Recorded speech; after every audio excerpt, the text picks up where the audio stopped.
way. And I think by teaching them the proper way, you know, translate to when they get to high school, like in Langston Hughes, I got a couple of kids that played me since they were 7.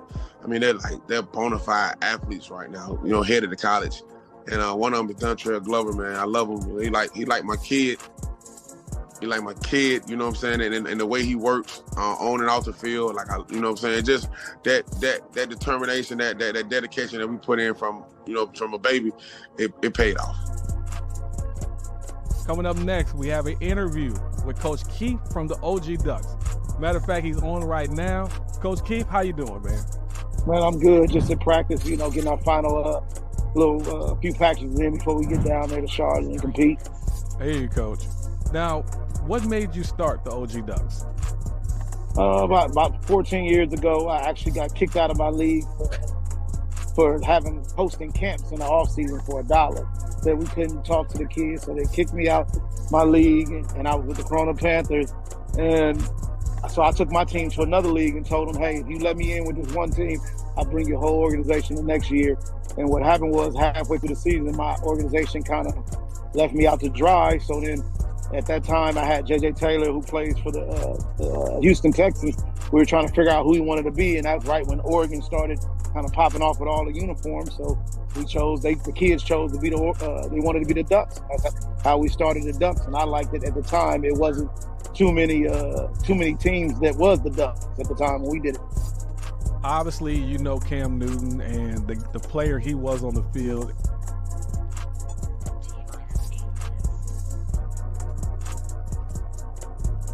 #12 and under division, Lambeau taking on the Atlanta Chargers. Watch this quarterback here. Leaks out to his left side, breaks a couple of tackles, finds his guy across the middle of the field. I tell you what, that is some phenomenal play by the quarterback position. Sure that good old C1N founder Cam Newton is going to enjoy that one. All right, quarterback getting outside, nice short pass to his receiver, and the receiver takes care of the rest, reads the block, and get up the field, scores a touchdown, and Lambeau would have an early lead in the game. Lambeau back again on offense, one of the bright spots for the Atlanta Chargers. Nice interception by the DB, gets as many yards as he can, gets upfield to help give the Atlanta Chargers just a little bit of momentum. But it will be all Lambeau as watch big number 99 bats the ball out the quarterback's hands, keeps it for himself, catches it, and rumbles and stumbles, gets into the end zone. He will score a touchdown as Atlanta Elite Lambeau would win 28-0. Lambeau looks good, and they look like they are ready to be considered one of the top teams in the country again.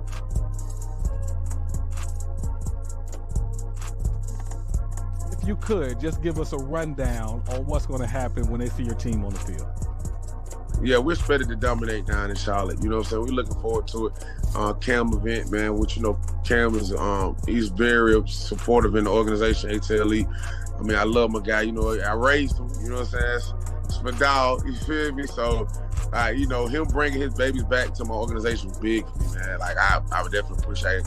We're going to support everything he does moving forward. Him and Dad, brother, you know, all of them, man. You know, they family. So we're looking for to dominate. We're looking for to dominate at all ages. I know 8's going. I think my 9s are going, and my 10s. So we're looking to dominate. You know what I'm saying? 8 just coming off a big win against GA. You know, I had to take care of Ken. So, you know, we looking forward to it, man, having fun and enjoying Charlotte. And yeah, we plan to go out there and dominate. For you with the OG Ducks, what made you guys want to be involved with what C1N has going on? Pretty much because we like to compete. I mean, they tried to get us down there for the one on Labor Day, but it was just too late. And we was really looking at it. If the tickets would have been right, we'd have came. Anybody knows me knows we want to go play any and everybody.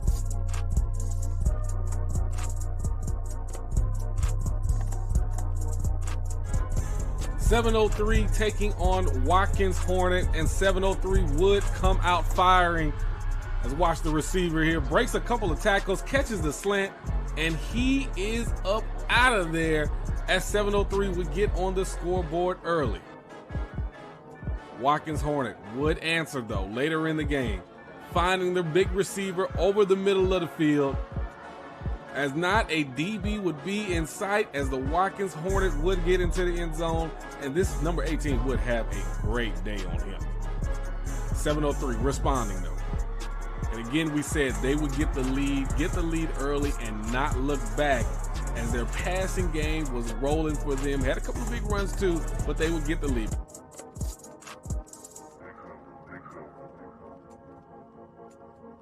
We want to play the best. So that's what, we built our brand on out here is playing anybody. We've been to Hawaii, we've been to Florida, now we're about to fly back across the country and go to Charlotte. So there's nobody that has more miles than us when it comes to playing football this year. Coach, there are some great programs around the country that I'm sure you know well, whether it's Rare Breeze, whether it's Miami Garden. In the 13 and under division for the C1N national ranking, at number 1, Rare Breeze. They are considered the most dominant team in the country, hands down. Following them will be Boynton Bulldogs, Miami Garden Ravens, led by a good coach over there, Coach Mack, known very well. Detroit Cubs, OG Ducks out of Cali, Primetime Elite, Trayman Elite, Las Vegas Tribe, Certified South, and DMV University.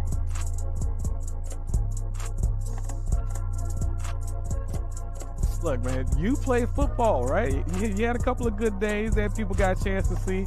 How have you been able to take your football days and translate it into coaching and, just moving this youth program forward with ATL Elite? Well, what I guess starting off, what I have been able to do is I've been able to take like the good days and the bad days for me playing and been able to give it back to the boys. I'm dealing with football, you got a lot of ups and downs. I think the kids just see the glamour and see all the the money getting spent and dance and all, but they don't see behind the scenes and the hard work that you got to put in and the dedication to really try to, get to that point of going to play college ball and pro ball, because it's not easy. And then the ones that get to college football, I got a lot on this, and they're now learning hard that, just because you're getting NIL money and all that, it's still not easy. You got to work, So it can be taken from you. The game can be taken from you any day. So I think the most important thing I'm giving to the babies is first the fundamentals and just what things that have been taught, teaching the proper way of blocking and, all the small things. And then I think to the older guys, just getting them ready, getting them prepared for the real world when they got to go out on their own. Now, Mike, if you were blocking for me back in the day, then, I don't know. I think I might have been able to put some yards up behind you. But look, man.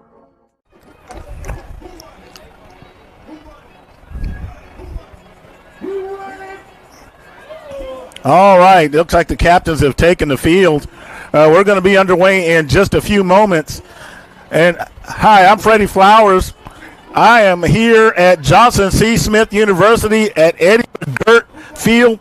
We are here at the C1N Halloween Classic. It's going to be a great day of football. A lot of great teams lined up.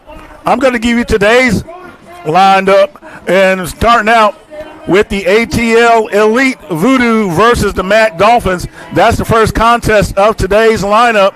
They'll be followed by the Watkins Hornets, also known as the Bounty Boys. They'll also be taking on the OG Ducks. 4 p.m., the So Icy Boys versus the Glenville Elite, a.k.a. the Speed Demons. They're going to be followed at 6 p.m. by the Mob Elite versus the Ginn Elite. And the last contest of the evening will be the Indy Firehawks versus the said Wolverines. So we have got a big slate of football this weekend. That's just today's lineup. There is so much going on.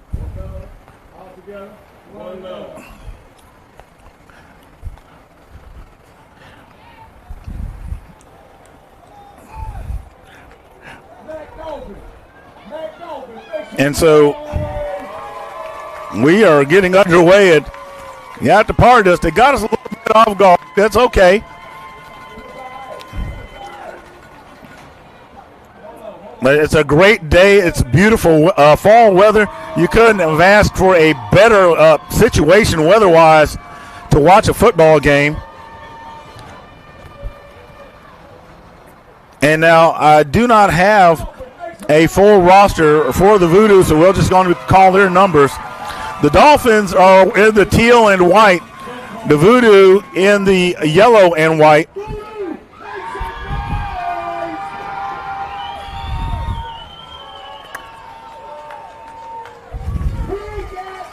And ATL will be kicking off to the Dolphins.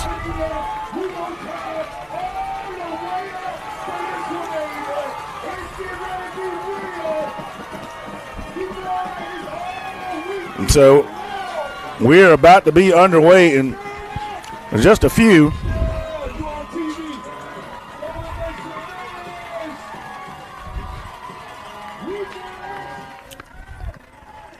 All right, you hear a lot of that background noise, and we actually got that mixed down.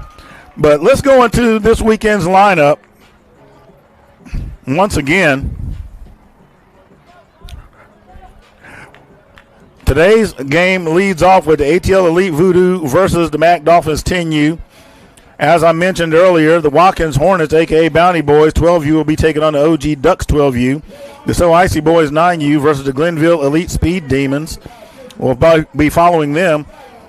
Behind them, the Ali Mob Elite 11U will be taking on the Ginn Elite 11U, and the Indy Firehawks will be taking on the said Wolverines.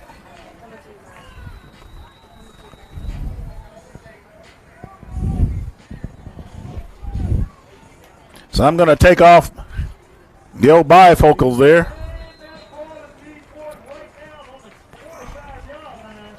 And right around the 45-yard line is where the Dolphins will start the contest. Josh Jackson recovering the kick for the Dolphins. And I've seen these Dolphins before, a very talented team. So not going to be surprised at all seeing great things out of them today. Loaded with athletes. And if you're watching, look at that line. That is a healthy group of boys up front. So ATL is going to have their work cut out for them. And I mean, that is beef all across the front of that line. And I have to ask myself, these are 10-year-olds? I'd hate to see that grocery bill. So shotgun formation, pass is complete.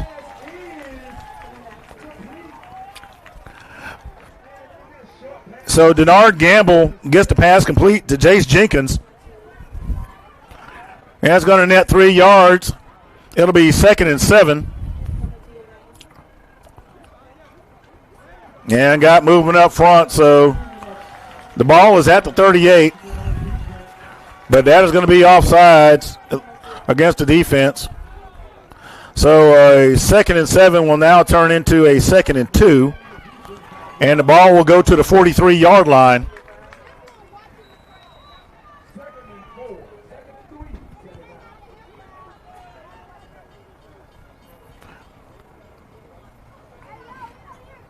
So the Dolphins get their call from the sideline. Shotgun formation. There's a handoff. And ATL is all over that one. And that's going to result in the loss of a yard. Number 4, the ball carrier, and that is Christopher Moon.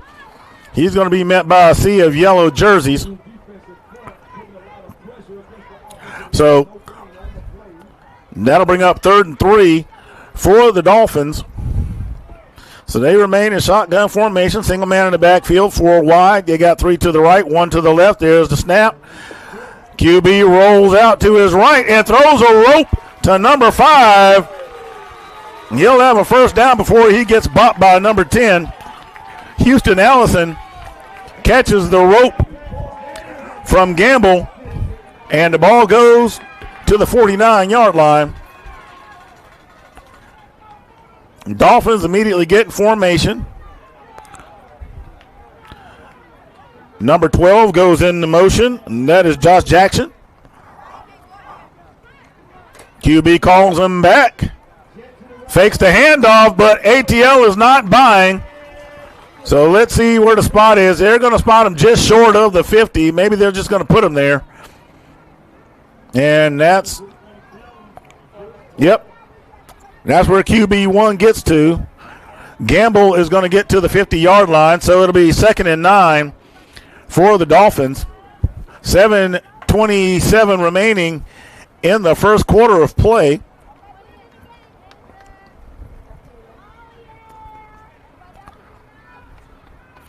So the receiver set up in a diamond. And they bring in Double Ott, the tight end. And they put it in the air once again. And that pass is going to be complete. That looks to be number 3. And Jace Jenkins, and that's going to net another first down for the Dolphins.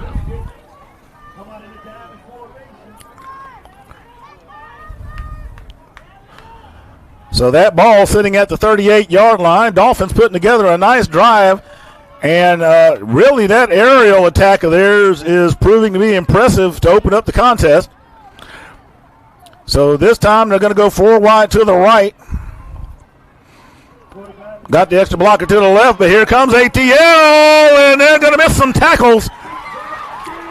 Number 1 puts a little shaking. And let's see where they mark him. I believe he got 8 out of that, so he'll get to the 30-yard line. So it'll be 2nd and 2. There is some laundry on the field. So let's see what the white hat has to say. And you know it's a great day weather-wise when the officials can wear shorts. And that flag's going to be waved off. So it'll be 2nd and 2 with the 8-yard gain. So Gamble keeping it himself, and ATL missing some critical tackles. The opportunities were there. There's no denying that.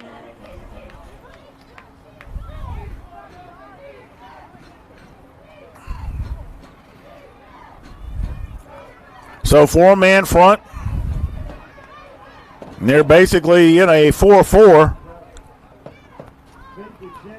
Number 5 keeps it.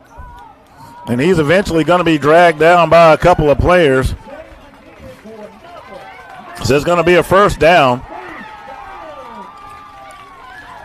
So the ball is going to get to the 25-yard line.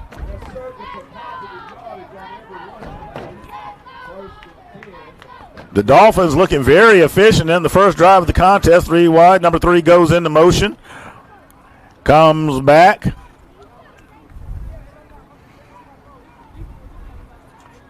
They're checking back with the sideline for the play. 3 goes into motion again. There's a snap. He has time. And that is caught and broke away for the touchdown. Number 6, Carmelo Brown with the catch from Denard Gamble. And the Dolphins, with a nice drive to open the contest, take the lead 6-0 pending the PAT. So let's look at the replay. Look at that right there. I mean, highest point of the ball, and you can't deny that. The defender was in place, but there's nothing you can do when you got height on your side, and the Dolphins certainly have that advantage. So let's see what the Dolphins elect to do here for the PAT. Looks like they're going to go for the 2. And that ball's at the 3-yard line. Direct snap. Number 5 is going to try to take it up the middle, and he's going to get in. Yes, he does. Number 5, Houston Allison.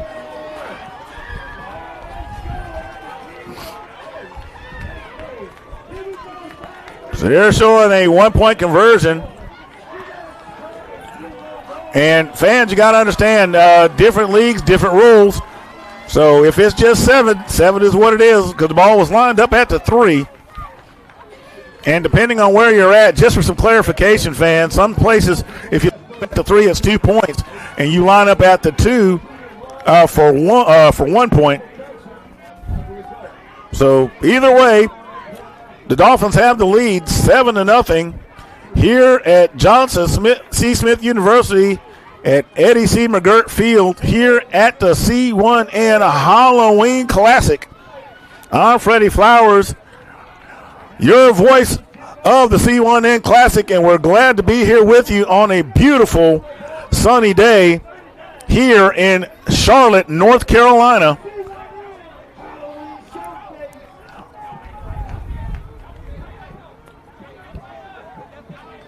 So ATL will certainly look to get back on track from a scoring standpoint. Number 11 with the recovery. So ATL will have the ball at the 50 to start their first offensive drive of the contest. And C1N wants the fans to know that what they do is they're here to bless the babies. And all of this is going to ultimately lead to the Bless the Babies Bowl. And I'll give you a little bit more information on that. Number 10, the ball carrier. He goes to his left, and he's going to hit a nifty run. And he'll gain 4 yards. So it'll be 2nd and 6 for ATL. And they're keeping it tempo.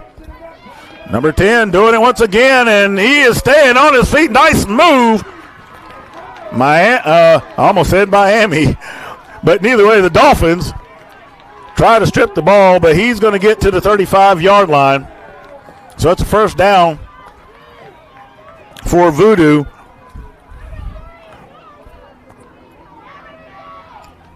And just as sure as the Dolphins passed, the elite Voodoo are running.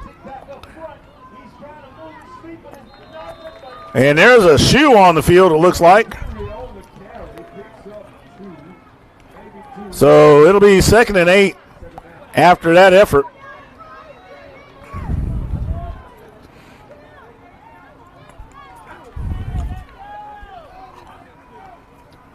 Ball at the 33-yard line. Look at that. He goes off tackle to his right. Nice work right there. So, number 11 putting in yeoman's work, carrying the ball thus far. And he'll gain 6 yards. It'll be 3rd and 2. There they go again. And that offensive line is playing a rock'em sock'em robots with the Dolphins front. The ball is at the 20-yard line. That's another first down as the chains continue to move in a positive direction for the Voodoo. There's a toss once again. And I'm telling you, that kid's got some eyeballs right there. Cuts it back inside to get to the 16-yard line. So 4-yard gain on the play. So it'll be 2nd and 6. And the Dolphins are going to take a timeout, and I honestly can't say that I blame them because they're getting it ran down their throats right now.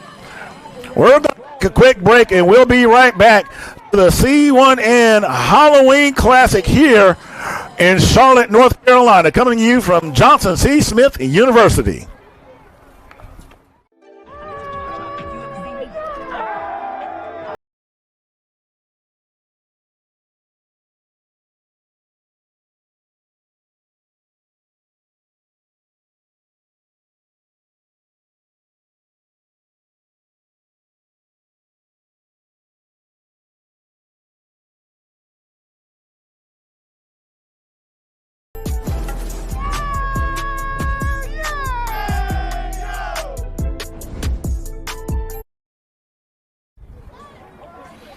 All right, we are back. And fans, we want to remind you that these games, especially after this one, are going to be streamed exclusively on Cam Newton's Facebook page. So make sure you go there. And while you're watching, make sure you hit that like button.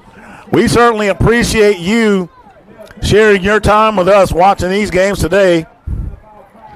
So with a 5-yard gain, it'll be 3rd and 2 for the Voodoo. Okay, so the Dolphins are showing blitz. And they're going to keep going, and there's a helmet on the field, so he'll have to come off, I believe, for an equipment check maybe. Maybe not. So the Voodoo have a first down.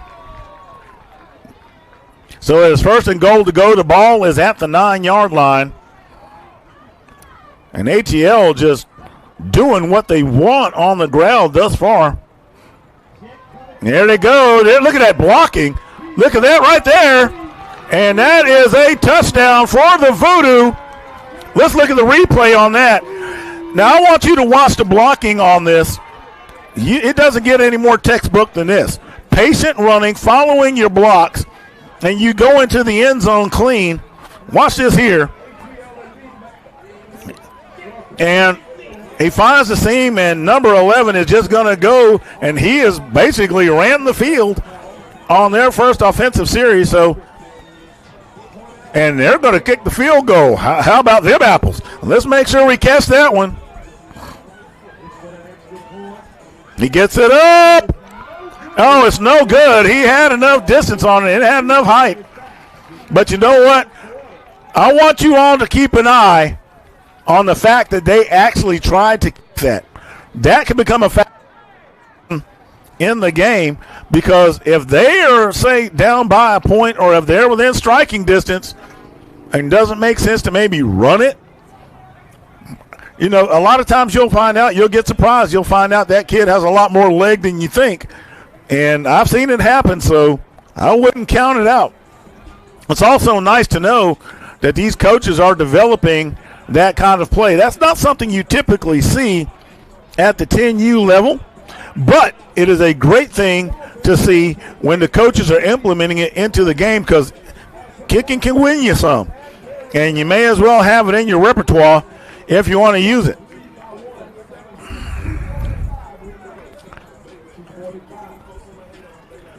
So 2:45 remaining in the first quarter of play here at the C1N Halloween Showcase. And wait a minute, that's going to be blown dead.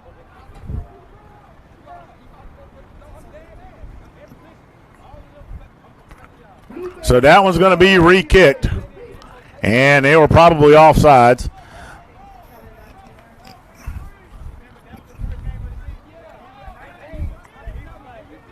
So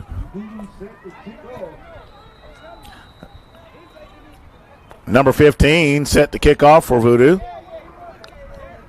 And they're going to run it offsides again. This time number 8 is going to try to return it, but there's a swarm of yellow jerseys all around him. On the return, Phillip Wright. He's going to get gobbled up right about the 48-yard line. So they will start this drive. Now, the Dolphins had it in the air like crazy on the first drive. Let's see what the ATL can do to slow that down, because, you know, I mean, if they're able to grab it out the air, that means you're going to have your work cut out for you.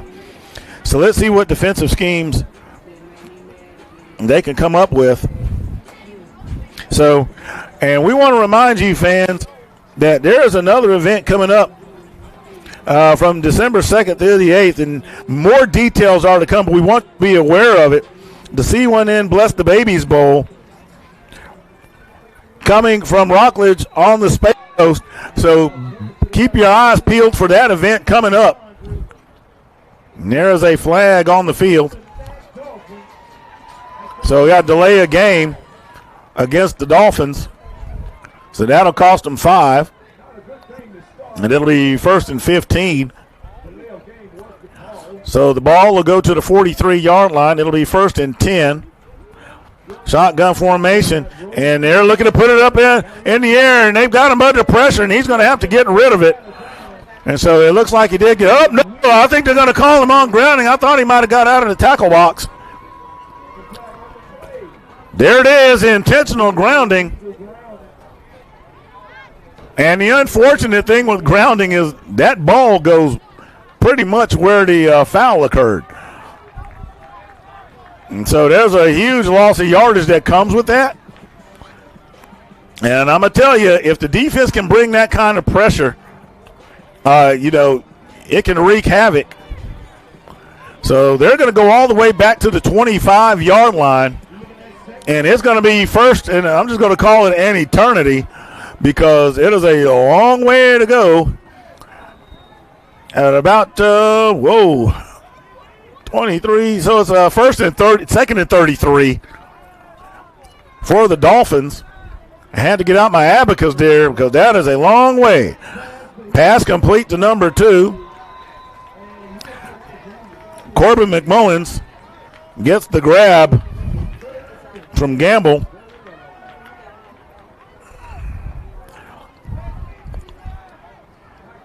And if you're a defensive player, you have got to be feeling real good with how everything went on this drive thus far. I believe that was number 13 that had the stop on the previous play.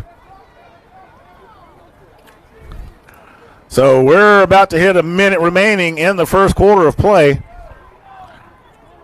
And it's times like this, the defense is just typically tees off and blitzes. So we'll see what they do here. And that pass is almost picked off. So that'll bring up 4th down. And I'm trying to make out the number on that jersey. I think that's a 25.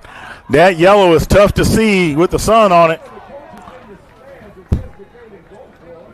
Now, if they go for this, I'm going to kind of scratch my head. I would fully expect them to punt it. You're carrying a 1-point lead. They are going to punt it. And that ball goes straight up. And, I mean, it goes nowhere. So the ball ends up landing at the 26. Maybe went a yard if it went 2. So it's 1st and 10 at the 26. My, oh, my. And this is what I'm saying. You know, if you want to engage the kicking game, that's fine. But even at the 10U level, if you have the choice to walk it off, and a lot of times they'll give you that choice, you walk that thing off. I think it's fairly well understood that just from a development standpoint, you know, some of these kids are still awkward. So there's the direct snap. And that looked like number 11 once again, and he's going to go off tackle to his left. And he's going to get a nice chunk of yards out of that one. Let's call it 6. So it'll be 2nd and 4 for ATL. Look at that formation right there. I haven't seen that one in a while. And they are going strong left, and they're wanting to challenge the right side of that defense.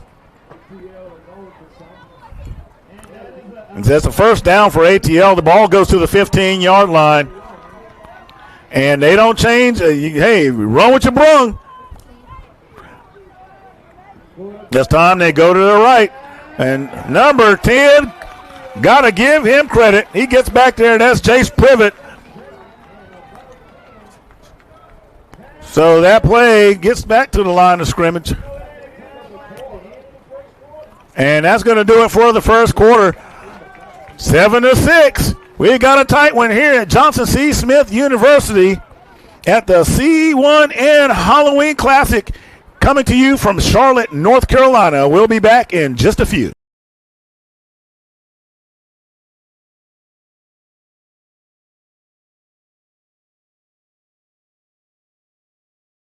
Cool, and I was scared of letting go.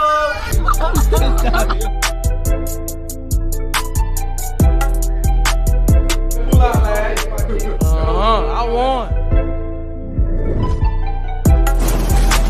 They got period warning donut. I like the water.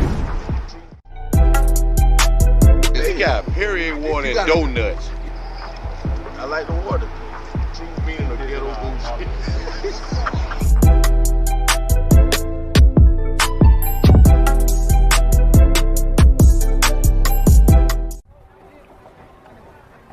All right, we are back here at Eddie C. McGirt Field at Johnson C. Smith University, coming to you from the Queen City, Charlotte, North Carolina. Beautiful sunny day. And ATL is running once again, and he stays on his feet to get inside the 5. He'll get to the 4. Dolphins with absolutely no answer to number 11, and that offensive line of ATL. So it's first and goal to go. And they are just doing what they want, and they faked the handoff. And I thought he got over. That is a touchdown for ATL. Let's watch this replay right here. I mean, he went in clean before there was contact.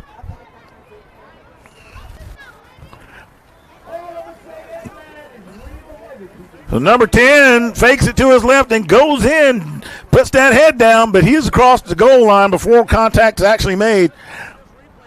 And I'm telling you, ATL with a fantastic running game. They are impressive. So this time they're going to go for 2 and have a flag on the field. And so we have an offsides.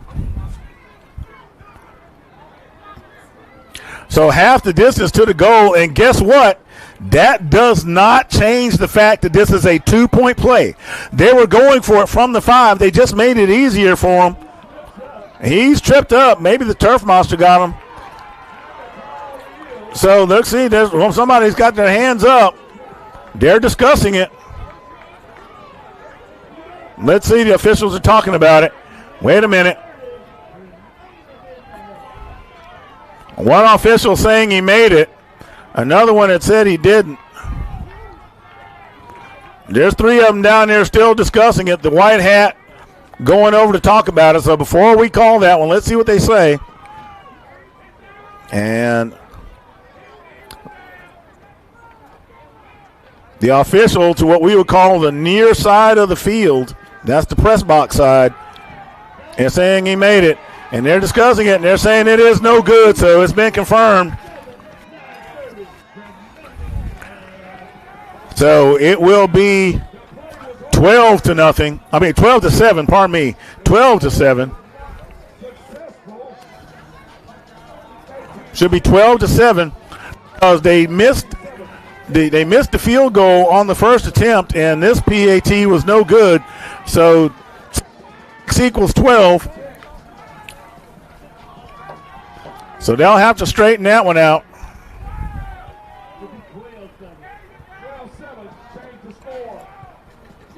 And I believe the guy on the field announcing said he needs to change the score on the large scoreboard. So ATL coming out to kick.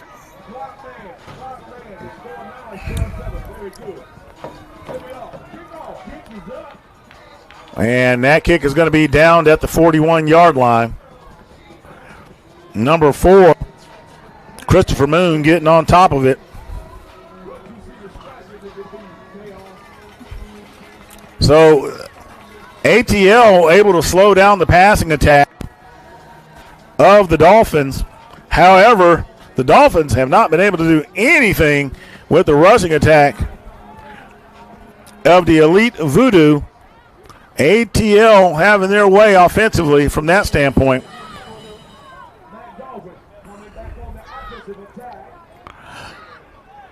So let's see how ATL handles it this time. I expect the Dolphins to pass it. That's been their bread and butter. So he's got some extra blockers back there. There's the handoff to number 12. And he has 0 room, loss of about 3 yards on the play. So it will be 2nd and 12. No, make that 2nd and 13. It is 3 yards loss on the play. That ball was spotted at the 38-yard line. So it is 2nd and 13. And ATL's defense doing its thing. And I believe they know that the only slow down that passing attack is to bring the heat. So that's what they're doing, and it's also affecting the rushing game because if they're getting that kind of penetration against that line, and that's a healthy line, so you would think there'd be an advantage. He's got time. Here it goes up in the air, and that pass is going to fall incomplete. Everybody's looking for a flag. Number 6. Carmelo Brown, the intended receiver. And you can see the coach, he is having a cow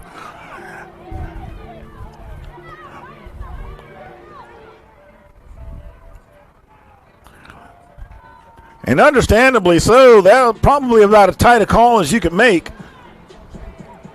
And then Double Aught comes off the field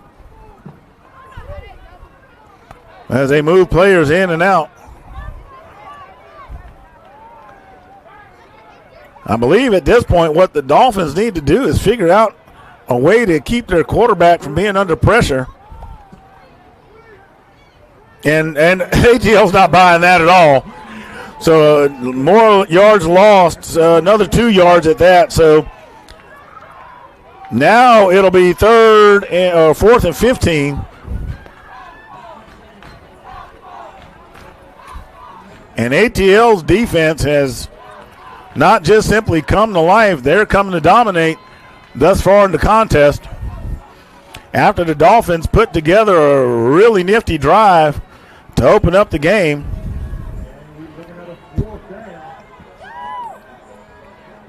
And they're going for it. So they're 5 wide. And I believe this can create some problems as long as he can stay upright. He puts it up. And that pass is going to fall incomplete. Number 12, the intended receiver. And that is Josh Jackson, who was supposed to be the guy on that one. And, you know, the ATL was about as close as I'm talking about razor close, you know, on a potential interference call.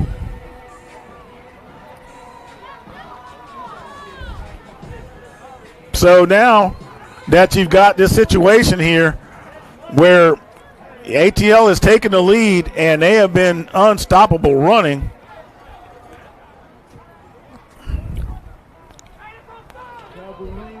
And whistle on the play. And that's a false start. It's going to back up the Voodoo. So that ball will go to the 40. And it'll be 1st and 15. You know, I'm looking out here at the sky, and I'm just simply like, wow. I mean, it doesn't get any better than this for football weather. And I'll be honest with you, turn me loose on a day like this. If it wasn't for the fact that I enjoy football so much, if I weren't here, I'd probably be fishing. But great to be here at the C1N Halloween Classic, and there it goes, the running game once again by the ATL. He has one man to beat. Number 5 is going to knock him out of bounds at the 3-yard line. Houston Allison saves the touchdown, and the Dolphins simply have no answers for the running game.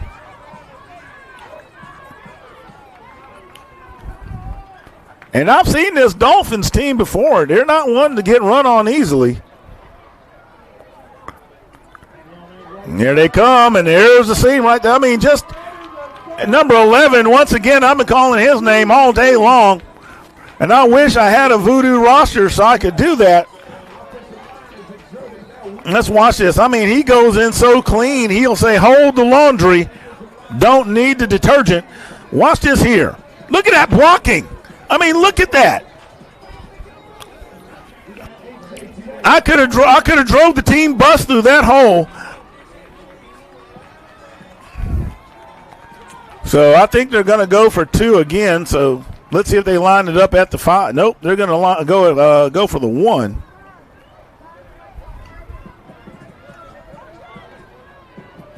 .6:11 remaining in the first half. And we want to remind you fans that all the other games, let's see if he gets it. And he splits the uprights. How about that? Remember what I said earlier. That is a great thing with that kicking game. Credit to them. And you want to talk about a heartbreaker.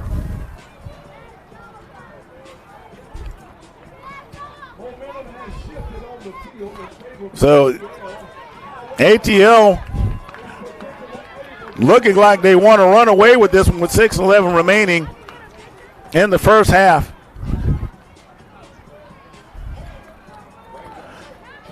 So what we're going to do here is going to remind you to make sure you check out the Cam Newton Facebook page. Right now, we're streaming on dual platforms via Moxie Media and the Cam Newton's Facebook page, but all games after this one will be on the Cam Newton Facebook page. So make sure you go straight there to see the rest of today's contest. We're glad you're here with us at the C1N Halloween Classic. Coming to you live from Charlotte, North Carolina at Johnson C. Smith University and Eddie C. McGirt Field. Whoa! And we're going to take an injury timeout. We'll be right back.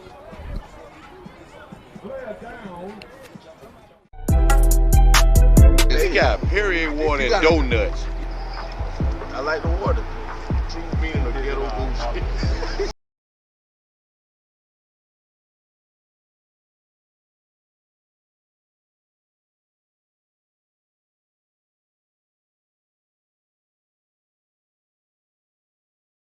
See? Who you got? Me and Coach Lou. Who you got? Who you got? Me and Lou. We're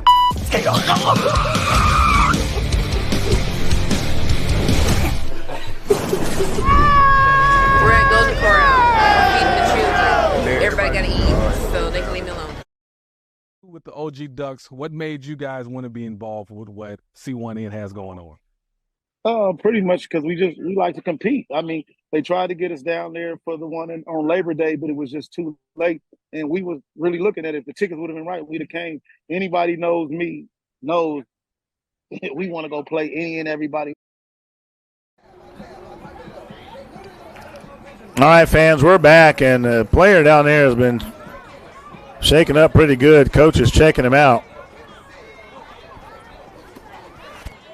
So what we've seen thus far, the Dolphins came out with an outstanding passing attack. I mean, just textbook. And there was nothing that the ATL could do about it. So what did they do? Well, they ran the ball down their throat simply. And then when they got back on defense, they started bringing the heat by blitzing the Dolphins relentlessly, not giving them any time to get the throws off. There was a couple of times he did have some time there, but excellent coverage, tight coverage, if you will. And even a couple of times where it was kind of close where there could have been interference or not. Needless to say, the balls fell incomplete. And ATL took advantage of it and just simply have been running like crazy. So that's really the story right now is can the Dolphins slow down the rushing attack of the ATL? We're going to go back on the field while flags fly.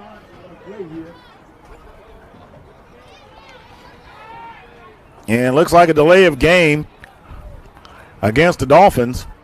So that will cost them 5 yards. Wet correction, too many men on the field. So it's a legal substitution. So the ball is at the 42-yard line. It's first down. And that's the other thing, too. Penalties are biting the Dolphins as well. Number 7 goes into motion. Number 1 trying to find some room, and he is going to be brought down by the shoestrings. I think that is number 18 for ATL, and that is going to be a huge loss. That ball goes all the way back to the 35-yard line. So it's going to be 2nd and 22 for the MAC Dolphins. And I guarantee they want to get that aerial attack going, but I would suggest that they try to get something going on the ground to give them some time to throw. The run sets up the pass. I mean, this is typically textbook. Now, I would expect them to maybe run some hitches, some quick releases as well to kind of bring the pressure off. If they can do that and get it done quickly, so we're going to have a timeout. And, yep, that's the Dolphins that's going to take a timeout. We'll be right back. We're at Golden Corral. We're feeding the children. Everybody got to eat, so they can leave me alone. Because I'm going to sleep. Everybody, we did a thing.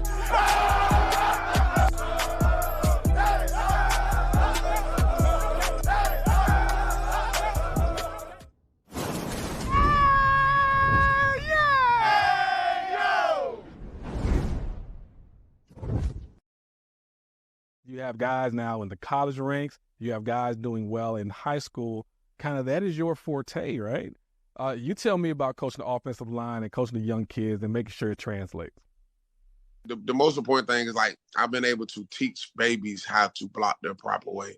And I think by teaching them the proper way, translate to when they get to high school. Like Langston Hughes, I got a couple of kids that played me since they were 7. I mean, they're bona fide athletes right now, headed to college. And one of them is Dontrell Glover, man. I love him. He like my kid. All right, we are back onto the field. It is 2nd and 22. Shotgun formation, 5 wide. Number 2 goes into motion. Puts it out. He has it complete. Number 5. And that is Houston Allison getting the pass from Denard Gamble. Let's see if we got a chance to rerun that one while they try to get reset. And there is a flag on the play. And we have an injured player.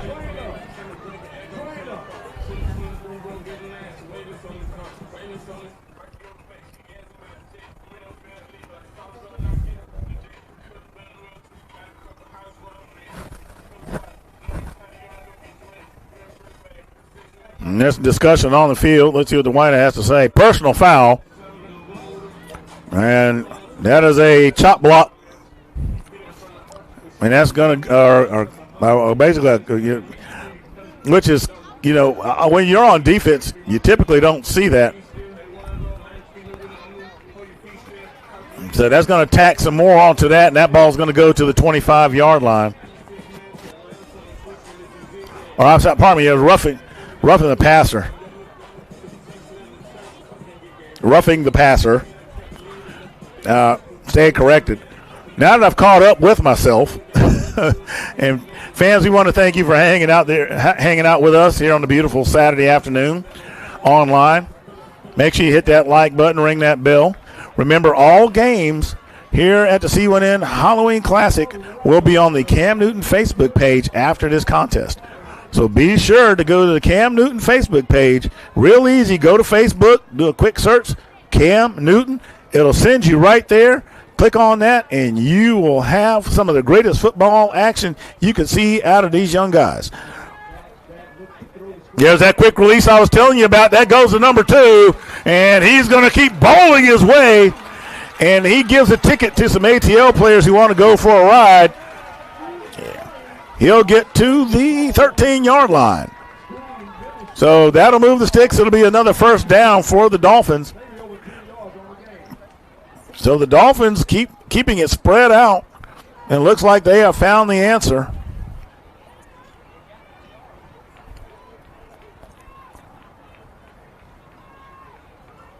Number 2 tries to find some room inside, stays on his feet, still going and breaking tackles. Gets inside the 10 before he stopped at the 8. Corbin McMullins wills his way inside the 10-yard line. So it'll be 2nd and goal to go. Probably 2nd and 5.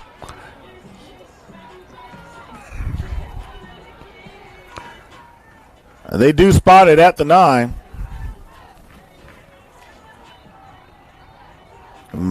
Where the official initially stood, I thought he got to the 8, but hey, they sort all that stuff out later on. So ATL brings some beef out here in the middle. And the Dolphins are going to take it out. We'll be right back. So that's what, we built our brand on out here is playing anybody. We've been to Hawaii, we've been to Florida. Now we're about to fly back across the country and go to Charlotte. So there's nobody that has more miles than us when it comes to playing football this year. Coach, there are some great programs around the country that I'm sure you know well, whether it's Rare Breeze, whether it's Miami Garden.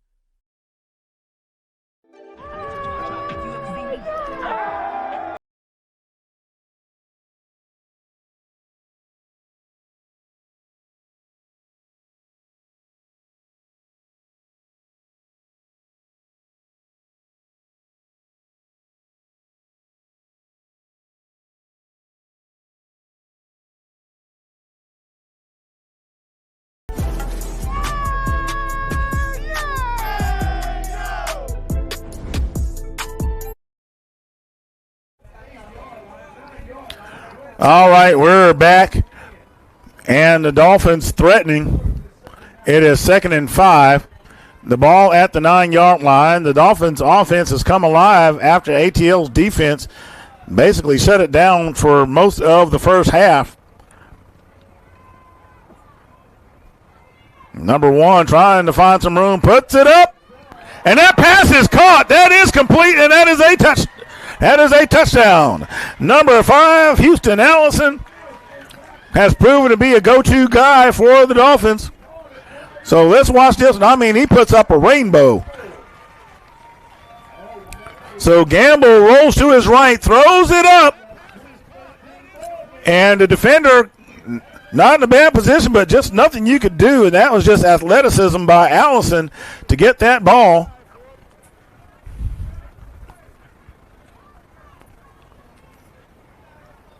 And so the Dolphins are going to go for 1, it looks like.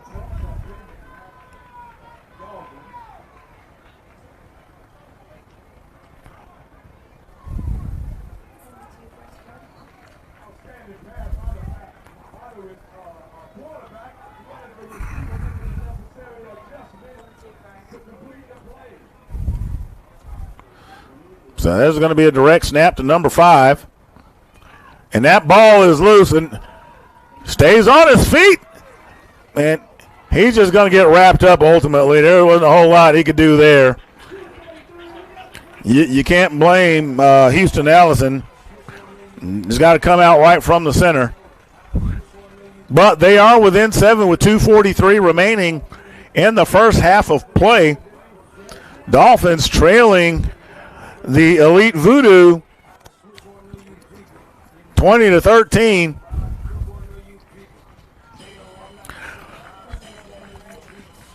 So what we want to do, fans, we want to remind you about an upcoming event that you need to be aware of. And that is the Bless the Babies Bowl coming up between December 2nd and 8th. More information come as this all gels together.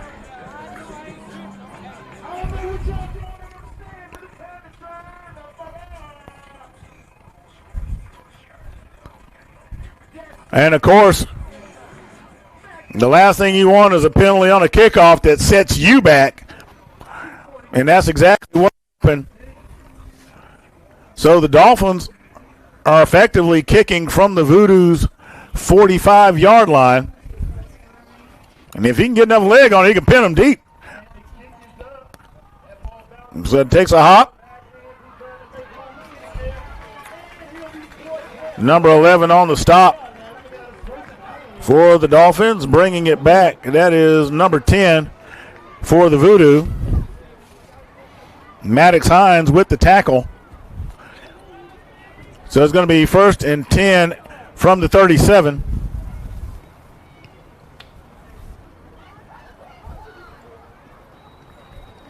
So the ball is on the right hash mark as it relates to the offense.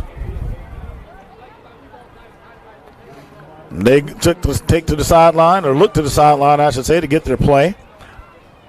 Now let's see if the Dolphins can stop that running game. He gets outside, and he's going to get to the 42-yard line. So it's a 5-yard gain on the play.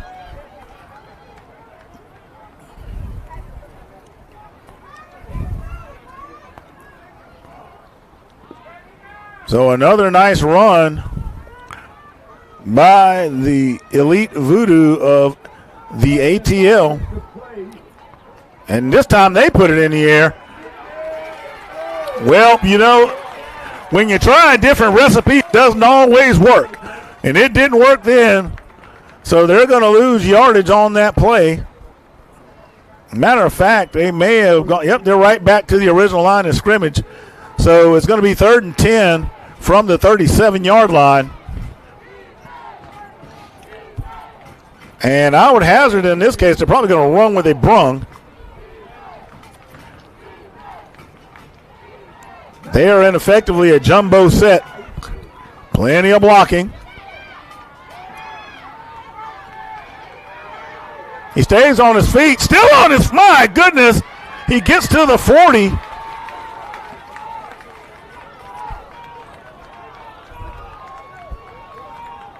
And he almost broke that away. So forward progress will put the ball at the 40-yard line. So it'll be 4th and 7.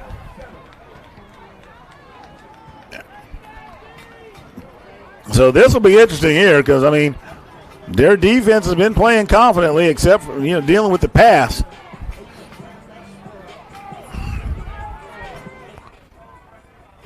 So this is a really good ball game that we have here to kick things off here at the C1N Halloween Classic. And that clock's going to just wind down to the half.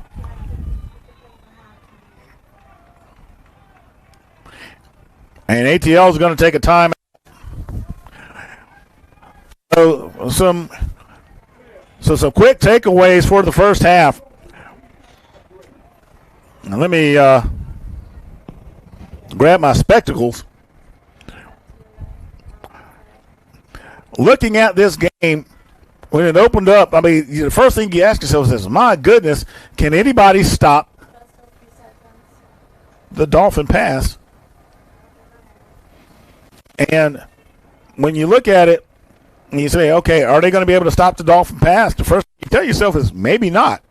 But what ATL does is they get their chance at a possession, and I mean they have been running it down the Dolphins' throats until drive. The adjustment was by the Dolphins. They went with a little more short, medium, which I expect them to do. They were getting the big plays. But ATL was getting after them in the backfield. You had the intentional gravity call that resulted from that. So a really good game. Both defenses are showing well at times. Sometimes they get a little loose. So this will be interesting to see what happens here as we're back to the field. And they're going to looks like they're going to take one more play. I'm interested to see what's going to happen. This is sometimes you can catch them asleep.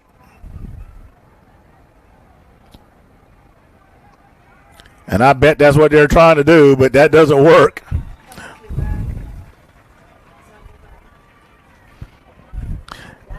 And that's going to do it for the first half.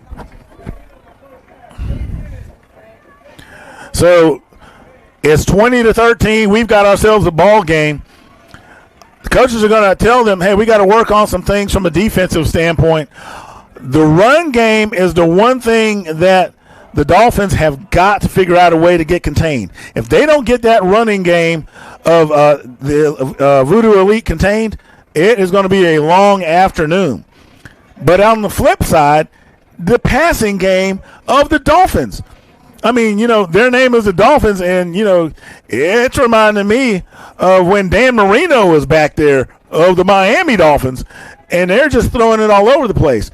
So each team has its strengths, and they've demonstrated the capabilities to deal with it. Let's see what comes out after halftime. We'll be right back in just a bit here at the C1N Halloween Classic, coming to you from Johnson Smith University at the McGirt Field in beautiful Queen City, Charlotte, North Carolina. I'm Freddie Flowers, the voice of the C1N Classic. We'll be right back. You look, you have guys now in the college ranks. You have guys doing well in high school. Kind of that is your forte, right? You tell me about coaching the offensive line and coaching the young kids and making sure it translates. The most important thing is, I've been able to teach babies how to block the proper way. And I think by teaching them the proper way, translate to when they get to high school, like at Langston Hughes, I got a couple of kids that played me since they were 7. I mean, they're bona fide athletes right now, headed to college. And one of them is Dontrell Glover, man. I love him. He like my kid. He like my kid, you know what I'm saying? And the way he works on and off the field, you know what I'm saying? Just that determination, that dedication that we put in from a baby, it paid off. Coming up next, we have an interview with Coach Keith from the OG Ducks. Matter of fact, he's on right now. Coach Keith, how you doing, man? Man, I'm good. Just in practice, getting our final little few patches in before we get down there to Charlotte and compete. Hey, Coach. Now, what made you start the OG Ducks? About 14 years ago, I actually got kicked out of my league for hosting camps in the off season for $1. That we couldn't talk to the kids, so they kicked me out my league, and I was with the Corona Panthers. And so I took my team to another league and told them, hey, if you let me in with this one team, I'll bring your whole organization the next year. And what happened was halfway through the season, my organization kind of left me out to dry. So then at that time, I had J.J. Taylor, who plays for the Houston Texans. We were trying to figure out who he wanted to be, and that's right when Oregon started kind of popping off with all the uniforms. So we chose, the kids chose to be they wanted to be the Ducks. That's how we started the Ducks, and I liked it at the time. It wasn't too many teams that was the Ducks at the time when we did it. Obviously, you know Cam Newton and the player he was on the field.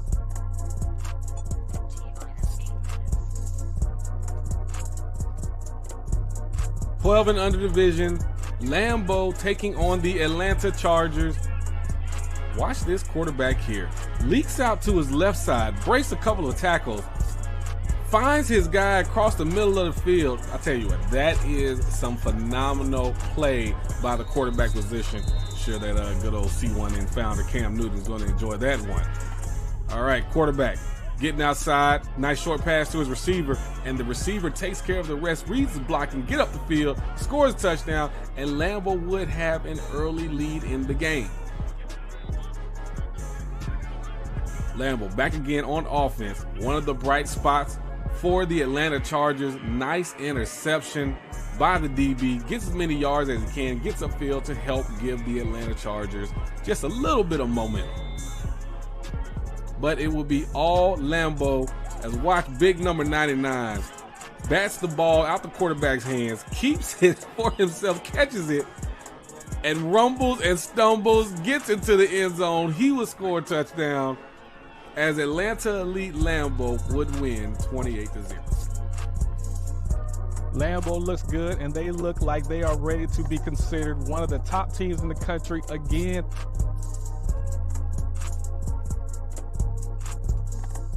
If you could, just give us a rundown on what's going to happen when they see your team on the field. Yeah, we're expected to dominate down in Charlotte. You know what I'm saying? We're looking forward to it. Cam event, man, which, Cam is, he's very supportive in the organization, ATL. I mean, I love my guy. I raised him. You know what I'm saying? It's my dog. You feel me? So, him bringing his babies back to my organization was big for me, man. Like, I would definitely appreciate it. We're going to support everything he does moving forward. Him and Dad, brother, all of them, man. They family. So we're looking for to dominate. We're looking for to dominate at all ages. I know 8's going. I think my 9s are going, my 10s. So we're looking to dominate. You know what I'm saying? 8 just coming off a big win against GA. I had to take care of Ken. So, we looking forward to it, man, having fun and enjoying Charlotte. And we plan to go out there and dominate. For you with the OG Ducks, what made you guys want to be involved with what C1N has going on? Pretty much because we like to compete. I mean, they tried to get us down there for the one on Labor Day, but it was just too late. And we was really looking at it. If the tickets would have been right, we'd have came. Anybody knows me knows we want to go play any and everybody.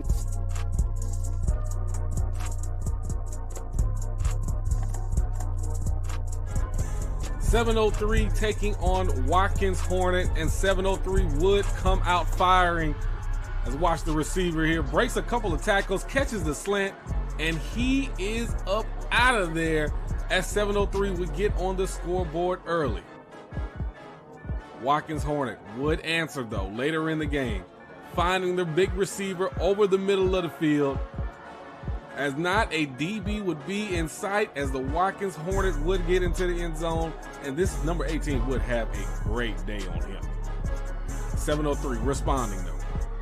And again, we said they would get the lead early and not look back, as their passing game was rolling for them. Had a couple of big runs too, but they would get the lead.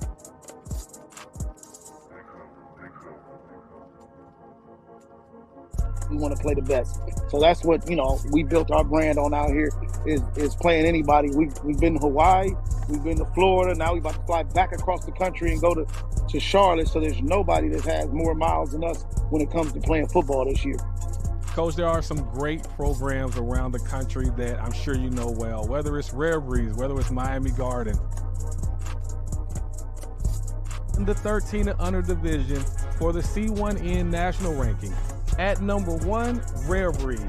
They are considered the most dominant team in the country, hands down.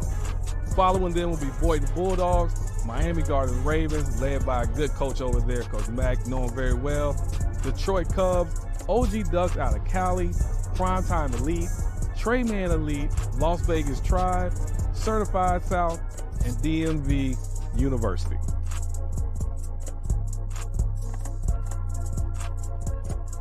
Look, man, you play football, right? You had a couple of good days that people got a chance to see. How have you been able to take your football days and translate it into coaching and, just moving this youth program forward with ATL Elite? Well, what I guess starting off, what I have been able to do is I've been able to take like the good days and the bad days for me playing and been able to give it back to the boys. I'm dealing with football, you got a lot of ups and downs. I think the kids just see the glamour.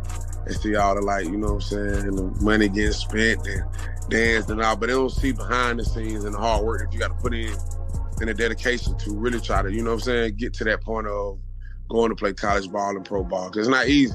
And then the ones that get to college football, I got a lot on this, and they're now learning hard that, just because you're getting NIL money and all that, it's still not easy. You got to work, So it can be taken from you. The game can be taken from you any day. So I think the most important thing I'm giving to the babies is first the fundamentals and just what things that have been taught, teaching the proper way of blocking and, all the small things. And then I think to the older guys, just getting them ready, getting them prepared for the real world when they got to go out on their own. Now, Mike, if you were blocking for me back in the day, then, I don't know.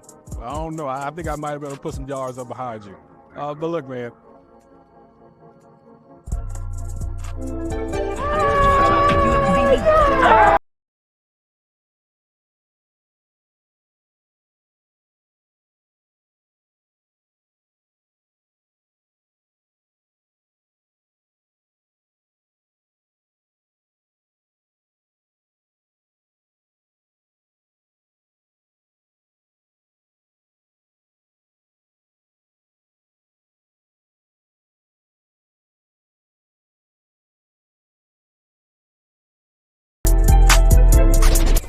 When I was scared of letting go.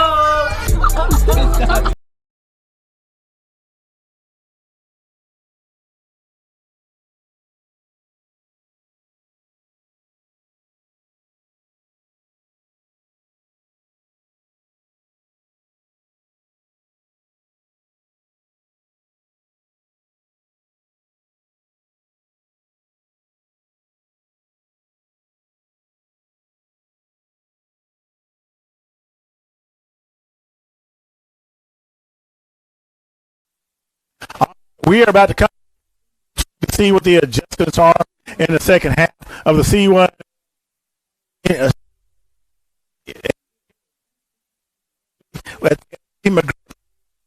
Lined up. Let's take it to the field right now as we have the kick.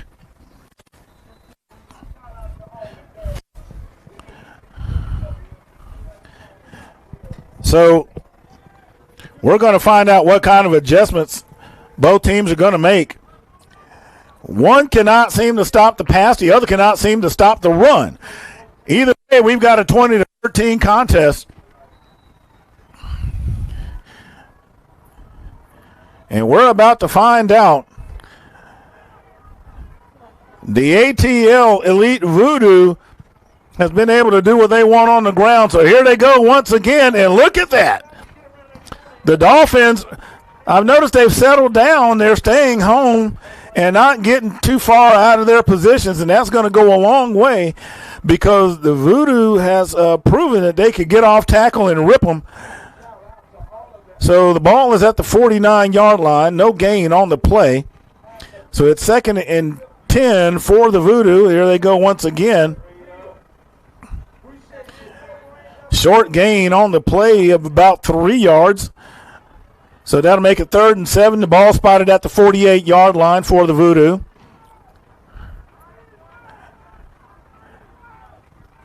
Strong left is the formation. Quarterback directly under center. There's a handoff. There's a seam.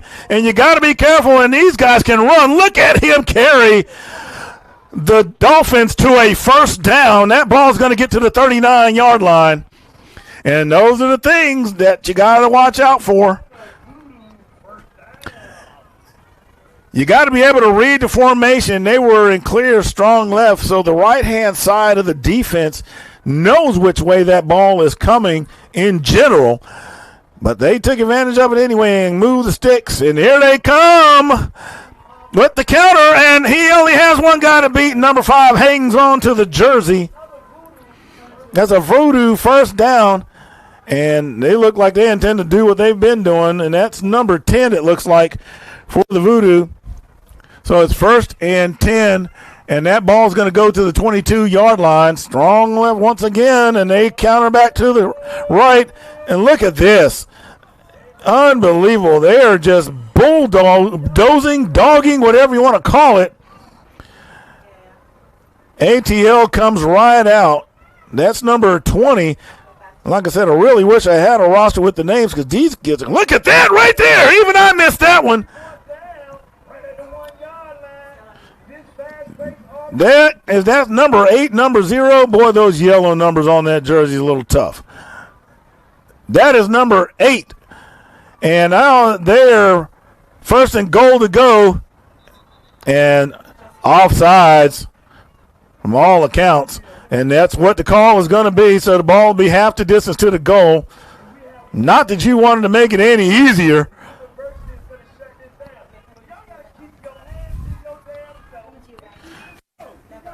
So this is just getting out of whack. And look at that. That's a touchdown.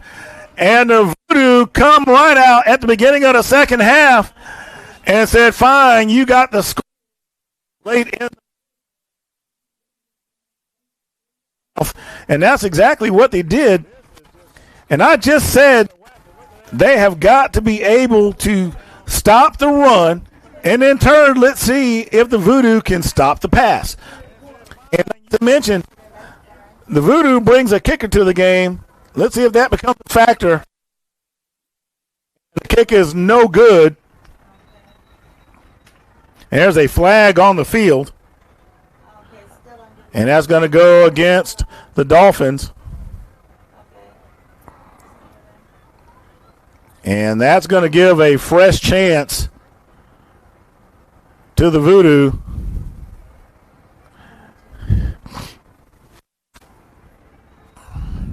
May have been roughing the kicker.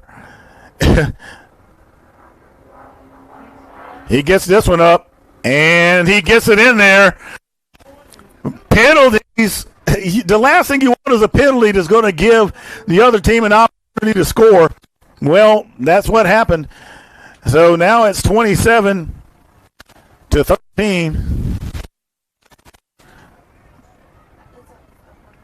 Pardon me, 26-13. I think they still have that point up on the scoreboard out in the stadium, and I saw that out the corner of my eye where they gave 2 for a field goal prior, but it actually is 26-13.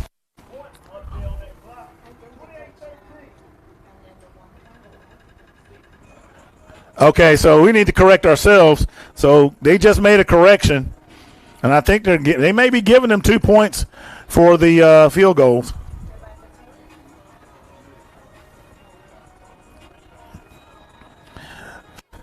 And like I said, I'm getting used to the rules because, like I said, different youth leagues do different things. Number 5 gets it up, trying to find some room, running to his right, turns it up around the 30, and he's going to dive to about the 33-yard line. So as I was stating earlier when this contest began, there are certain rule sets that sometimes you just have to get used to depending on the leagues, depending on what the coaches agree to. So A little bit of adjustment here and there, and you're going to find this if you go to Florida, if you go to Alabama, go to Mississippi, go to Tennessee, go to Nevada. It doesn't really matter. It just really depends on, basic NFHS, which is National Federation of High School rules, and then some of the in-state rules, and then the local adjustments. So that's what we have here. But nonetheless, 28-13. So 5 wide. What a surprise by the Dolphins. Let's see what the Voodoo can do about it. What they want to do is, and that beautiful catch. Look at that. Number 5, Houston Allison, that kid's going to be a great receiver somewhere down the line. I mean, he reaching the ball, has the hand in the kind of in the diamond, the fingertip and thumb, and he just snatches that thing out of the air and reaches for it. Unfortunately, though, they had an illegal formation, so that's going to come back and then get additional yardage tacked on because of it. So it is 1st and 15, but I'm not going to deny that young man, Houston Allison, what he is due for his efforts. So the ball is just shy of the 29-yard line. If you look at the nose of the ball, it's right there at the 29. 1st and 15 for the Dolphins. Oh, there's a whistle.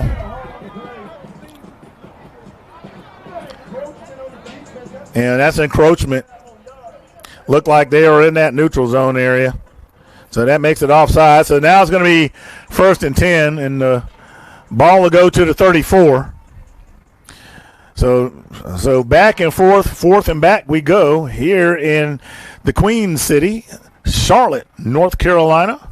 Here at Johnson C. Smith University, Eddie C. McGirt Field, at C1N Halloween Showcase. We're glad you're here with us. Make sure you hit that like button, ring that bell. Remember, after this contest, all games will be on Cam Newton's Facebook page. Real easy. Just simply go to Facebook. If you aren't linked up with him, just do a quick search, and it'll put you right there. Steps up in the pocket. The intended receiver is number 4. Christopher Moon, and that pass falls incomplete. So it'll be 2nd down for the Dolphins, and I'm really surprised that he didn't run with that one because he had a lane, and, you got to understand those opportunities. When I say he had a lane, he had a lane. So, and I mean, there was just nobody out there really that probably could have got him unless they caught up with him. Missed opportunity there by the Dolphin offense.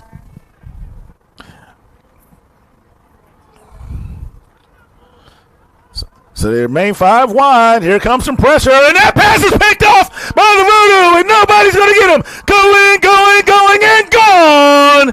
Number 10 for the Voodoo. Touchdown. Let's go to the replay on that one.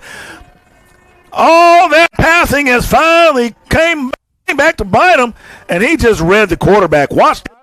Here comes some pressure, and that pass is boom, jumps to right, and there it is, and says bye-bye, gives him the P9,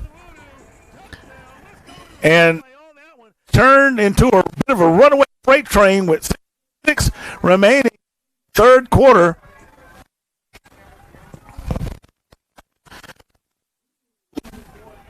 Answering the bell defensively and making adjustments.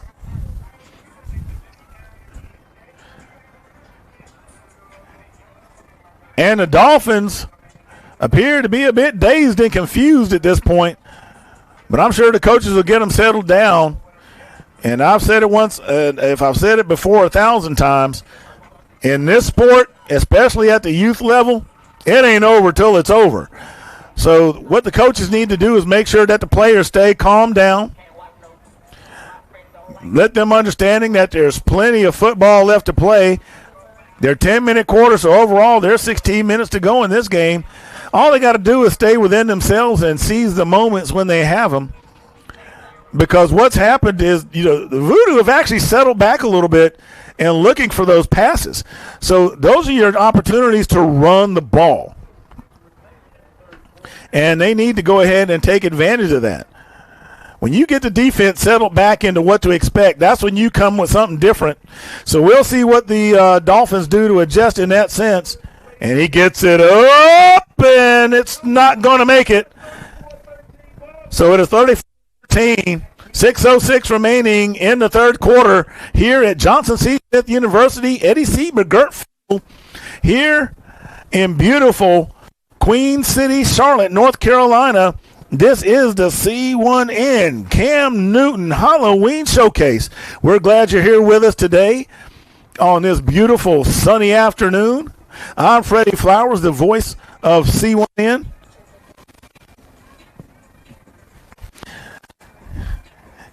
And I am glad to be here with you and that you are here with us.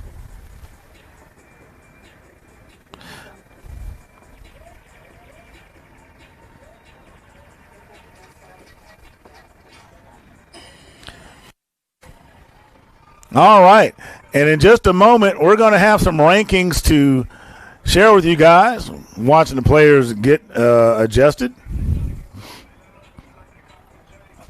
So a penalty requires to be made from the 25-yard line. That penalty having occurred during the PAT attempt, so it is being assessed now.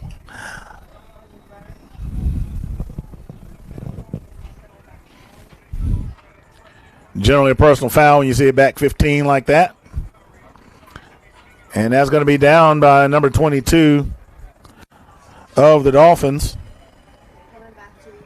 And that is Elijah Mobley. So we're going to go through some rankings real quick. Your next top 10 in the 10U division. At number 1, the Atlanta Elite Voodoo. Number 2, your Southeastern Dallas Wolverines. And number 3, your West Orlando Jaguars. Number 4, your Mac Dolphins. Number 5, the Bessemer Tigers. Number 6, your North Clayton Eagles. Number 7, your Montgomery Cardinals. Number 8, your Cincinnati Elite Sawboys. Number 9, your Lauderdale Lakes Vikings. And number 10, your Legacy U Hurricanes. So you have got 2 top 10 teams facing each other right now, and the Voodoo showing why they are number 1. So loss of yardage on the play will make it 2nd and 11.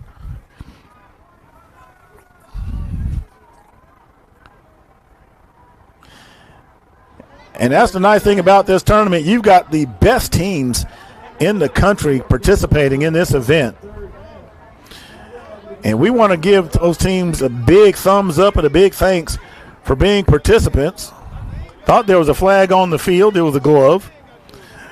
Remember, ATL wearing those yellows. So if you see a glove down there, you might think it's a flag. And number 5, Houston Allison trying to find somewhere to go. Not much happening. Is going to bring up 4th down. And they're going to be 7 yards short of a first.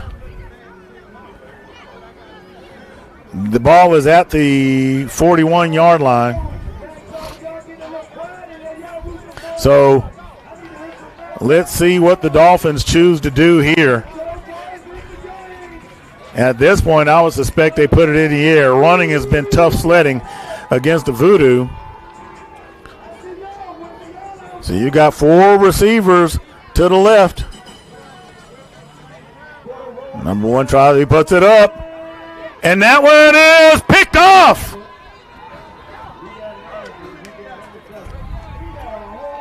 And there's a flag on the field, roughing the passer. That's going to automatically move the sticks and be a first down for the Dolphins.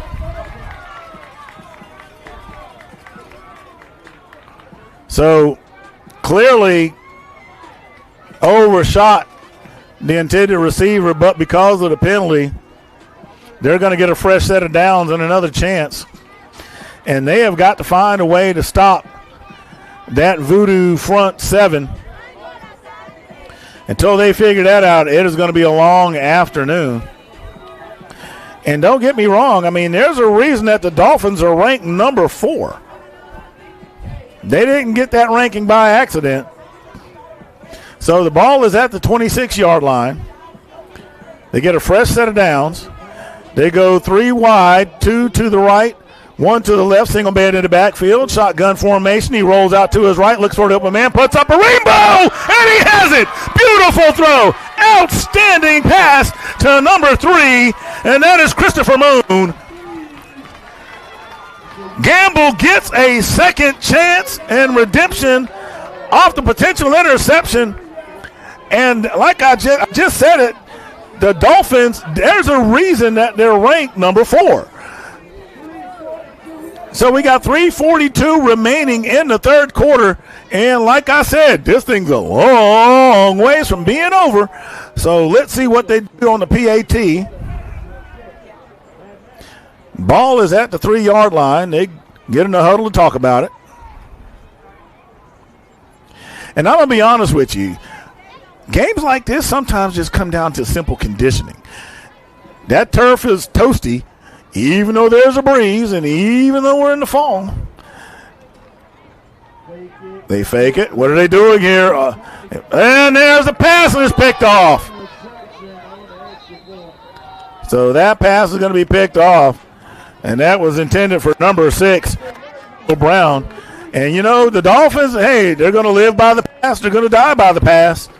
And like I said, they're reminding me of the Dan Marino Dolphins of 80s and early to mid-90s fame. So it is 34-19. This game is a long ways from being out of hand. So you need that in mind. And I want to run through these rankings one more time for you. The Atlanta Elite Voodoo out of Georgia. 2, the Southeast Dallas Wolverines out of Texas. Number 3, the West Orlando Jaguars out of Florida. Number 4, the Mac Dolphins out of North Carolina right here. Number 5 are your Bessemer Tigers out of Alabama. Number 6, your North Clayton Eagles out of Georgia. Number 7, your Montgomery Cardinals out of Alabama. Number 8, your Cincinnati Elite Sawboys out of Ohio. Number 9, your Lauderdale Lakes Vikings out of Florida. And number 10, your Legacy U Hurricanes out of Ohio.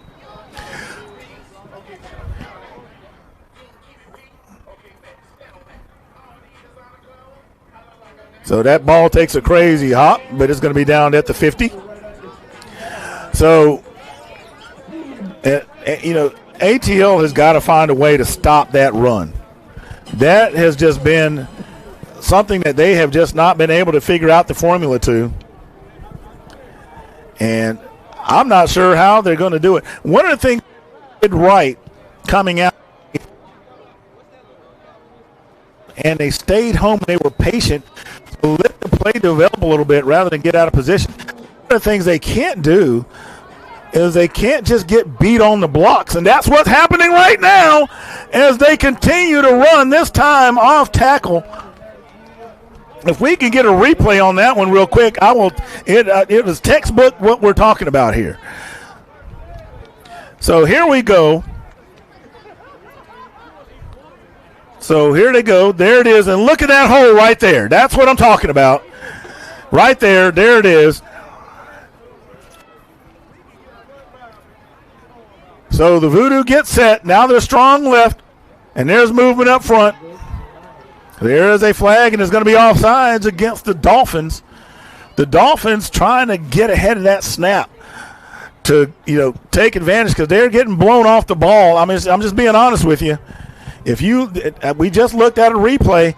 These guys are creating running lanes that are unreal.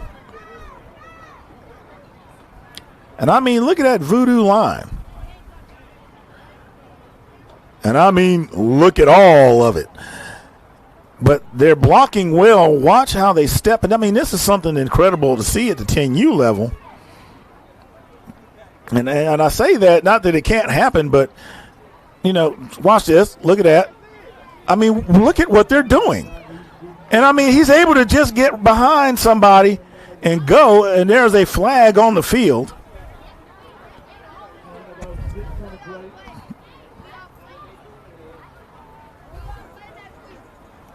But, I mean, this is, the way they're mixing it up on the line with the pulling, face mask, and these penalties are just, look, this is the Halloween showcase. And just to be honest with you, penalties are haunting the Dolphins. No pun intended. So, with the face mask, that tacks on some more to the end of the play. Of course, it nets a first down. It'll be first and goal to go now from about the 8-yard line. So,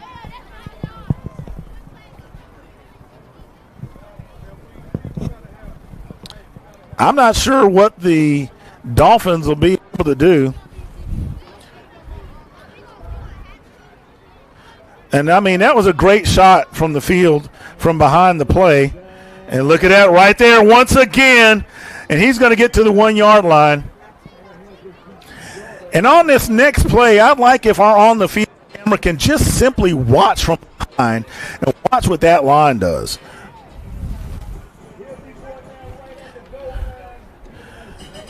Because this is just textbook blocking, textbook run play. They have not, I mean, the one pass they did have resulted in a loss of yardage.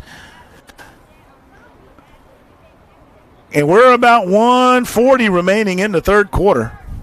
So we get right behind the quarterback right there. Watch this here. Look at this.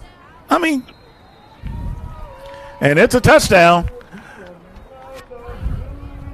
So the Voodoo has a touchdown. And, the Dolphins are in the position like the Wile E. Coyote and the Roadrunner. They're trying to chase them.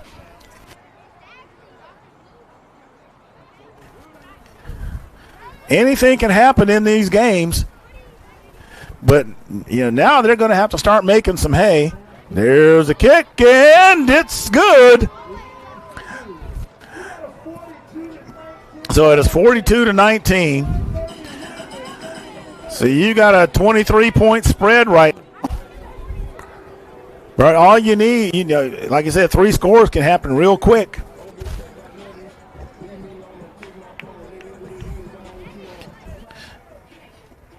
And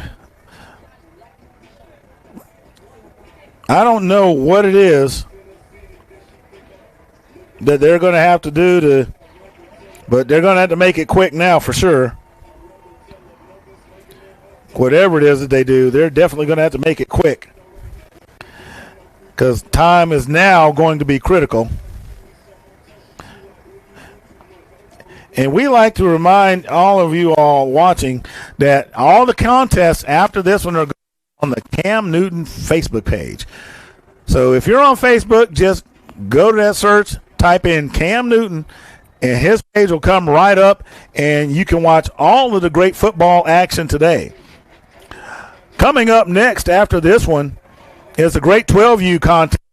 PM, the Watkins Hornets, a.k.a. the Bounty Boys, versus the OG Ducks.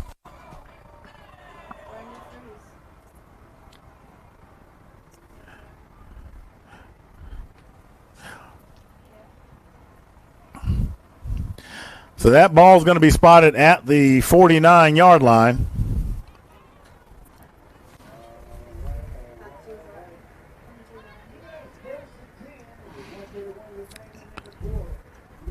So let's see here. I'm trying to find some information, so pardon me for a second. I'm walking and chewing bubble gum, as is often the case. But nonetheless, we're having a great time here in beautiful Queen City, Charlotte, North Carolina, coming to you from Johnson C. Smith University and Eddie C. McGirt Field. C1N, Cam Newton would like to give thanks to Johnson C. Smith University for allowing this event to be hosted here. It's a great day of football. Dolphins put it up. There's the quick release, and the turf is going to get number 5.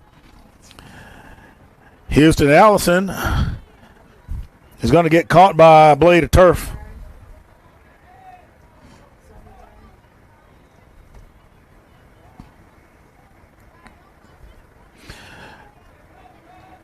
And there's an event that's going to be coming up this December 2nd through the 8th.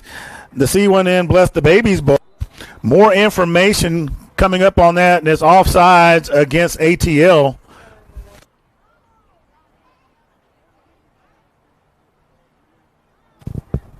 And give a little bit of relief to the Dolphins. So the ball will go to the 45-yard line. And it is 2nd and 6. So there's a snap. Quarterback puts it up. Has the open man. Number 7 gets it. He's going to go down immediately. Nazir Wiggins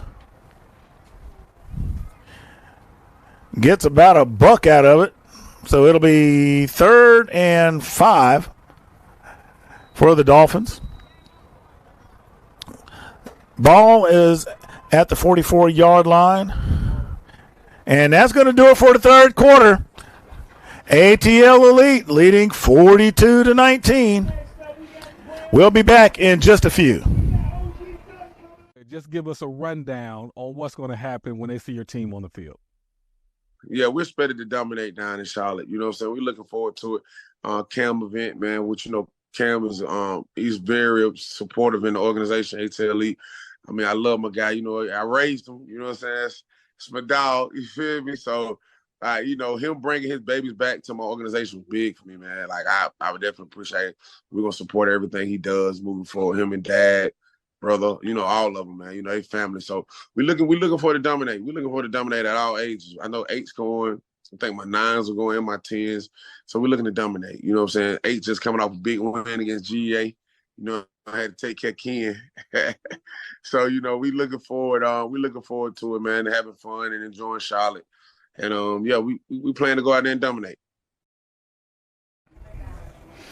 All right, we are back, and in 3 quarters, we have witnessed sheer dominance by ATL. Their running game has just been completely unstoppable, and defensively, they have shut down the passing game of the Dolphins. The Dolphins came out with that first drive, and I mean, they went right on down the field, and I said, man, this might be some fireworks.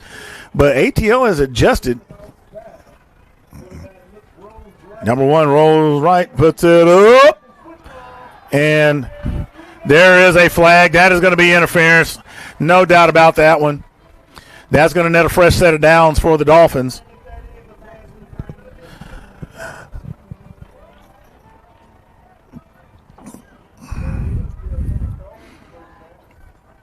So let's see where the ball ultimately gets spotted.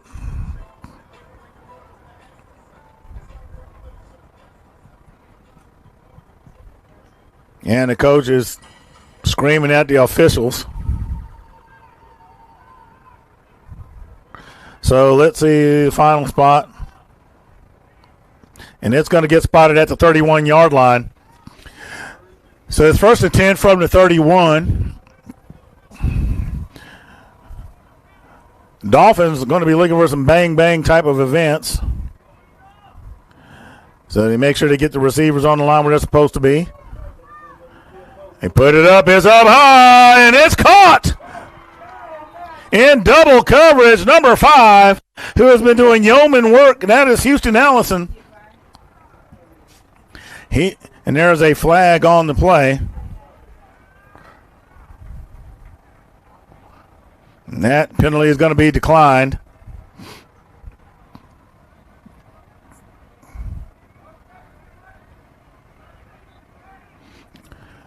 Now, wait a minute.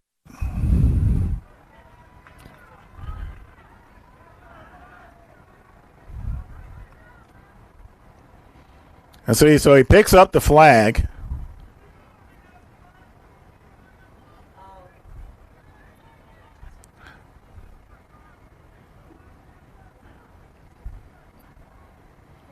So the play effectively is going to be redone. And that's unfortunate because He was inside the 15. Oh, boy, those are the kind of things you kind of just – it takes the air out your sails. But nonetheless, there's a quick release, and that's going to fall incomplete. So that'll bring up second down, ball at the 31-yard line.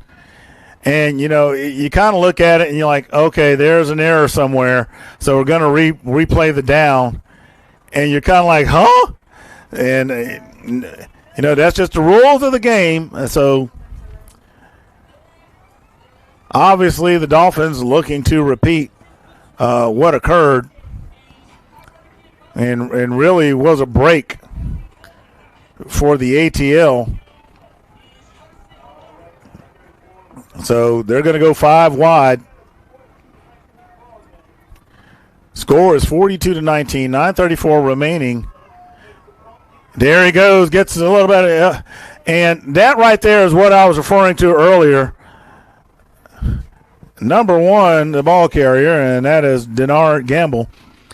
When he's got to react when he sees those opportunities to take off and catch the defense on their heels.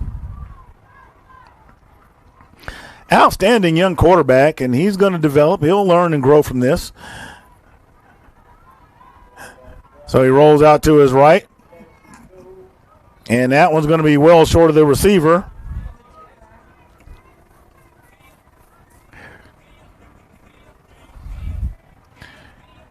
And that ball is going to be turned over on downs. So the Voodoo will now be on offense as they work to get the chains straight.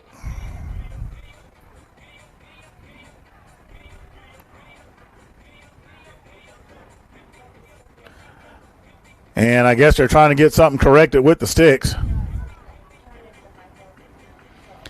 I'm kind of laughing myself. I was working a high school game this past weekend where it seemed like they were performing open heart surgery, trying to unknot some chains. All right, they got that fixed. The chains are in position, and here come ATL, and they are just running right at the Dolphins, and that's to be expected. And I think at this point they're just going to try to chew up the clock. I mean, there's no need to hurry. They're carrying a 23-point lead with 8.5 remaining in the fourth.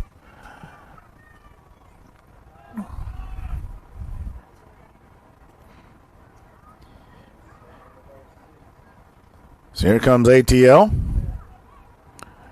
And they're just chewing up turf. They're going to be about 2 yards short of a first.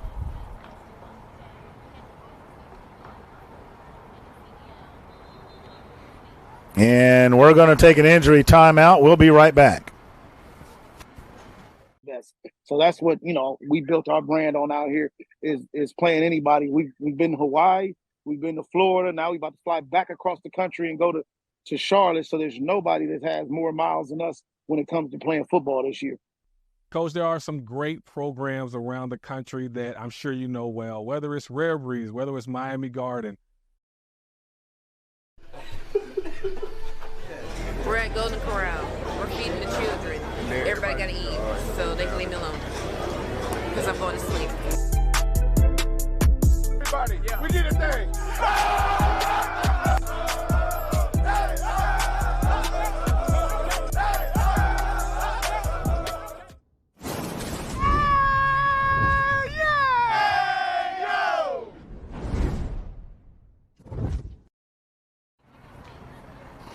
All right, we are back from the home of the Golden Bulls here at Johnson C. Smith University and Eddie C. McGirt Field. This is the Cam Newton C1N Halloween Showcase. I'm Freddie Flowers, the voice of C1N, and want to thank you all for being here with us today. It started out, it was a whale of a contest, but the ATL has run away with it, literally. And here they go again, and they're going to get across the 50. That's another first down for ATL, but there's a flag on the field. It's holding, so that one will come back. So all the players getting some time and some time on the field. And that's a good thing for at any level. You know, a lot of times when you see that score like that, everybody's going to get a chance to play. And, you know, you want everybody to do that. The ball's going to be spotted at the 25-yard line as a result of the penalty. Remember, it is a spot foul. So it is measured from the point that it occurred.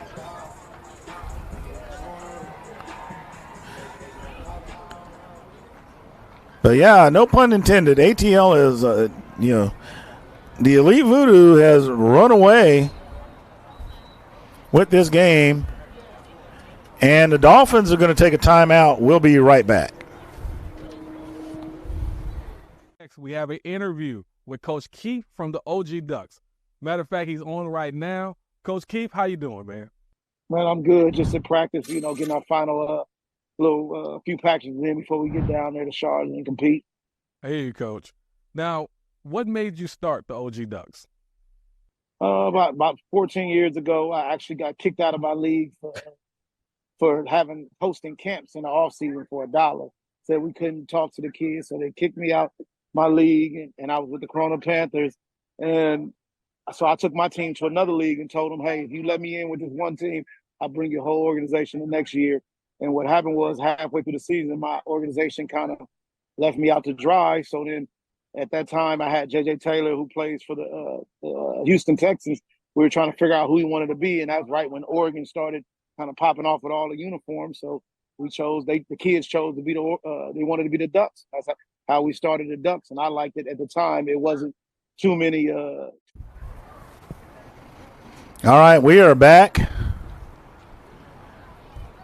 Near a little bit of misdirection play, but nice play and effort by number 22 of the Dolphins. And that is Elijah Mobley bringing down the ball carrier.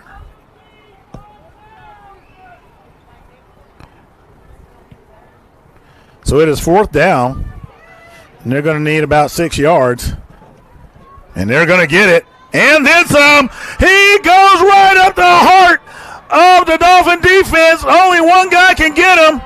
And he's going to be brought down by number 5, Houston Allison, who has been putting in tons of work today.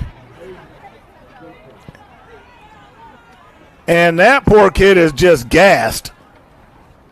I'm just going to tell it like it is. I mean, he's been all over the field today for the Dolphins.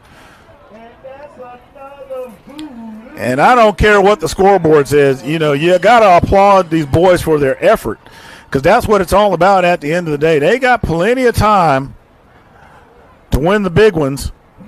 But right now, it's primarily about development.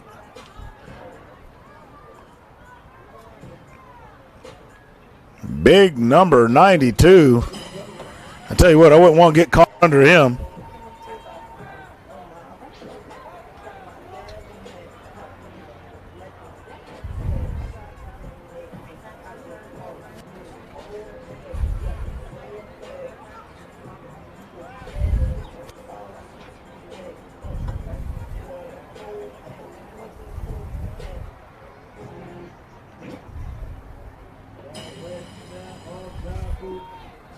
And that is another touchdown for the Voodoo. This time, again, number 10. 5:30 remaining. And I'm telling you, textbook blocking. Let's watch this. Look at this. There's absolutely nothing that can be done there. And he's just going to step into the end zone. And the Dolphins are very frustrated. Understandably so. When you're the 4th-ranked team in the country, yeah, you're going to be flustered and frustrated at this one. You certainly would not have expected coming into this game for it to come out like it has, but it has. And he's going to drill it, and that is good. So the score goes to 50-19. 5:30 remaining in the contest. And this clock has not gone hot. 31-point lead.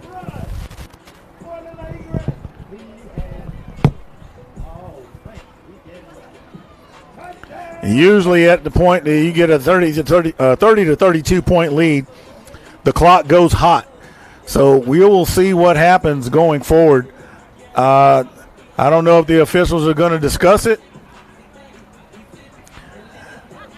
Our next contest is supposed to kick off at 2 p.m., but it's understandable that the players have to have an opportunity to run through some drills, and you simply can't just do that in the end zone. Doesn't work like that. So we'll see how all this shakes out, fans, as you continue to watch with us. Remember, the next contest and the contest going forward as well are all going to be on the Cam Newton Facebook page. So we want you to go to that Facebook page, hit that like button. If you don't know where that is, go to that search, type in Cam, and then type in Newton, and you'll see his page pop up, and you will be able to get some football action this afternoon. I'm Freddie Flowers, the voice of C1N. I'm glad you are here with us, coming to you live from Johnson C. Smith University and Eddie C. McGirt Field from beautiful Queen City, Charlotte, North Carolina. The ball is spotted at the 44-yard line.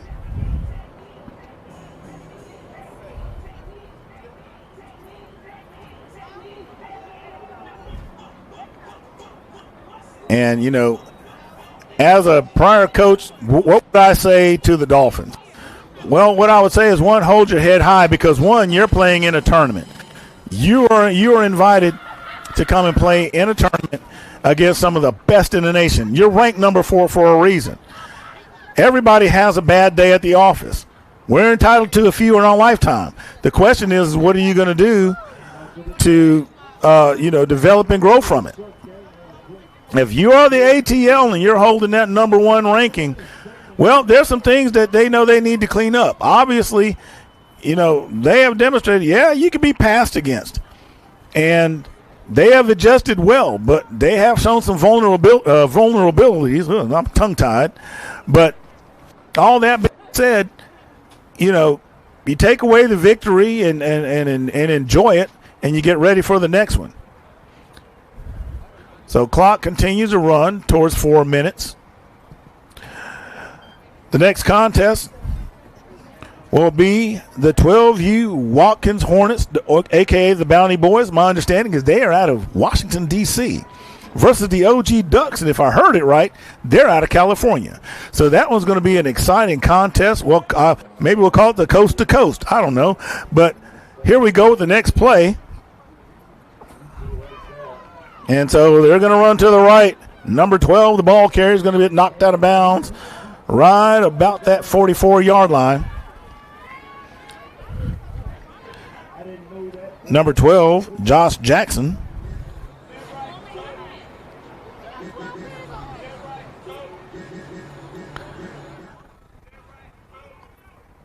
So that'll bring up 2nd and 9. Well, nope, they adjust the down and distance marker. No gain on the play. So it'll be 2nd and 10.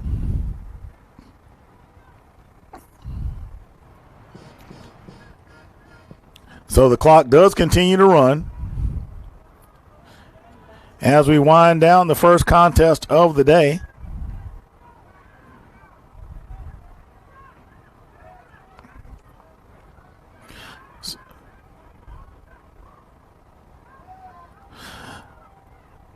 And there's a pass. Pass is complete.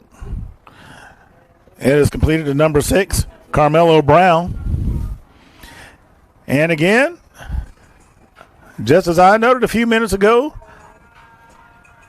the remaining games today are only going to be on the Cam Newton Facebook page. Make sure you go into that search button, type in Cam, type in Newton, and it'll pop right up, and check out what he has on it. To continue to watch some great football, that pass is going to be complete.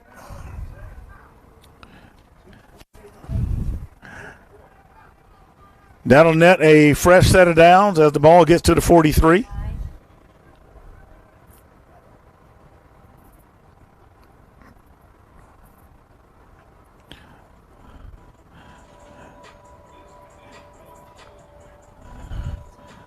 And they're going to go back into the huddle. You got two receivers out to the right.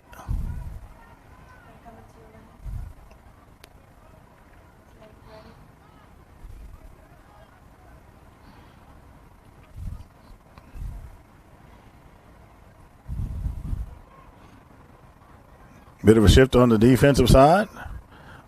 Looks for the open man, and number 13 tries to jump the route. The intended receiver, number 3, Jace Jenkins. Clock stops at 1:37 with the incomplete pass.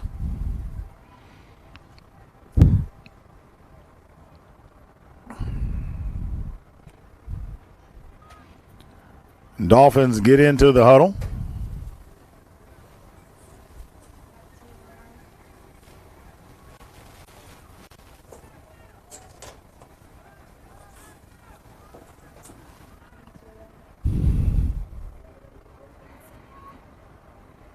There's a handoff. They're going up the middle. He will get to the 35-yard line. And that is number 2, Corbin McMullins, carrying the ball.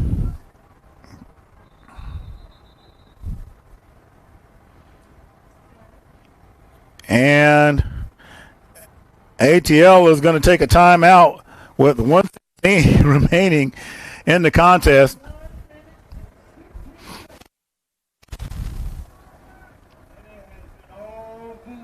So it's 48-19. With a correction on the score, I think I'd said there was a 31-point lead. I think at one point that scoreboard showed 51-19 or whatever it was up there.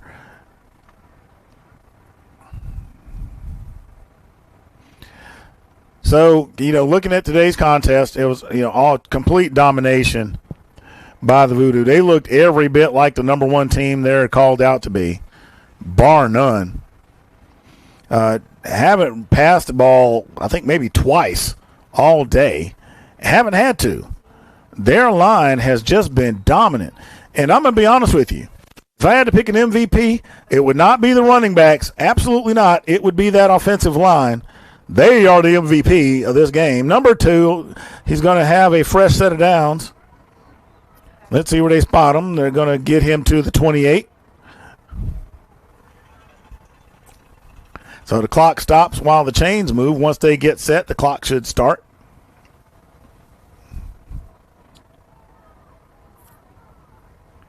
So the Dolphins continue to run the ball. McMullins gets the call again.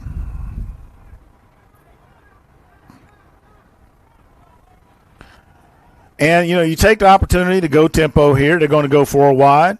Single man in the backfield. There's a quick release. And ATL defenders are right there.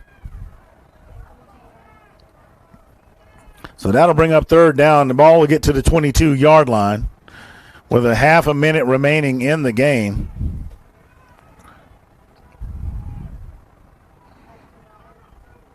As the clock just continues to whittle away.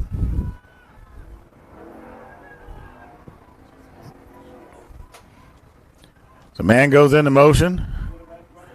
And they're going to try to put it in the end zone. And that one's going to go out of bounds with 6 seconds remaining in the game. That'll bring up 4th down, so they'll have one more chance to score. And that's probably going to do it.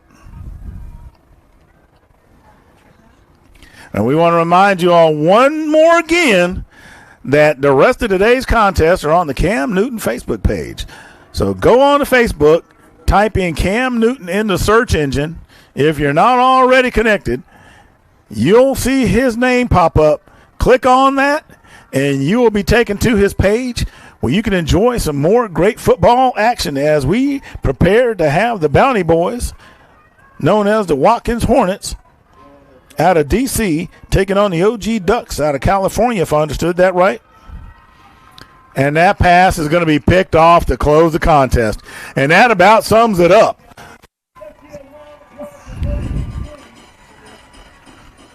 So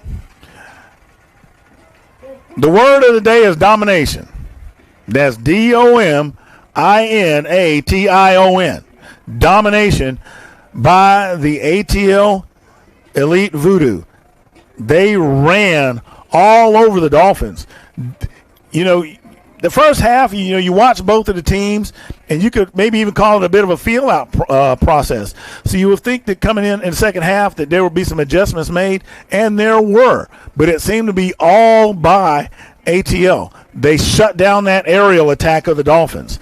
There was a bit of a bright spot where they, it appeared, hey, they could get back in a rhythm and get back into it, but they simply could not. There's a reason that ATL is ranked number 1, and they absolutely showed it. So hang in there with us.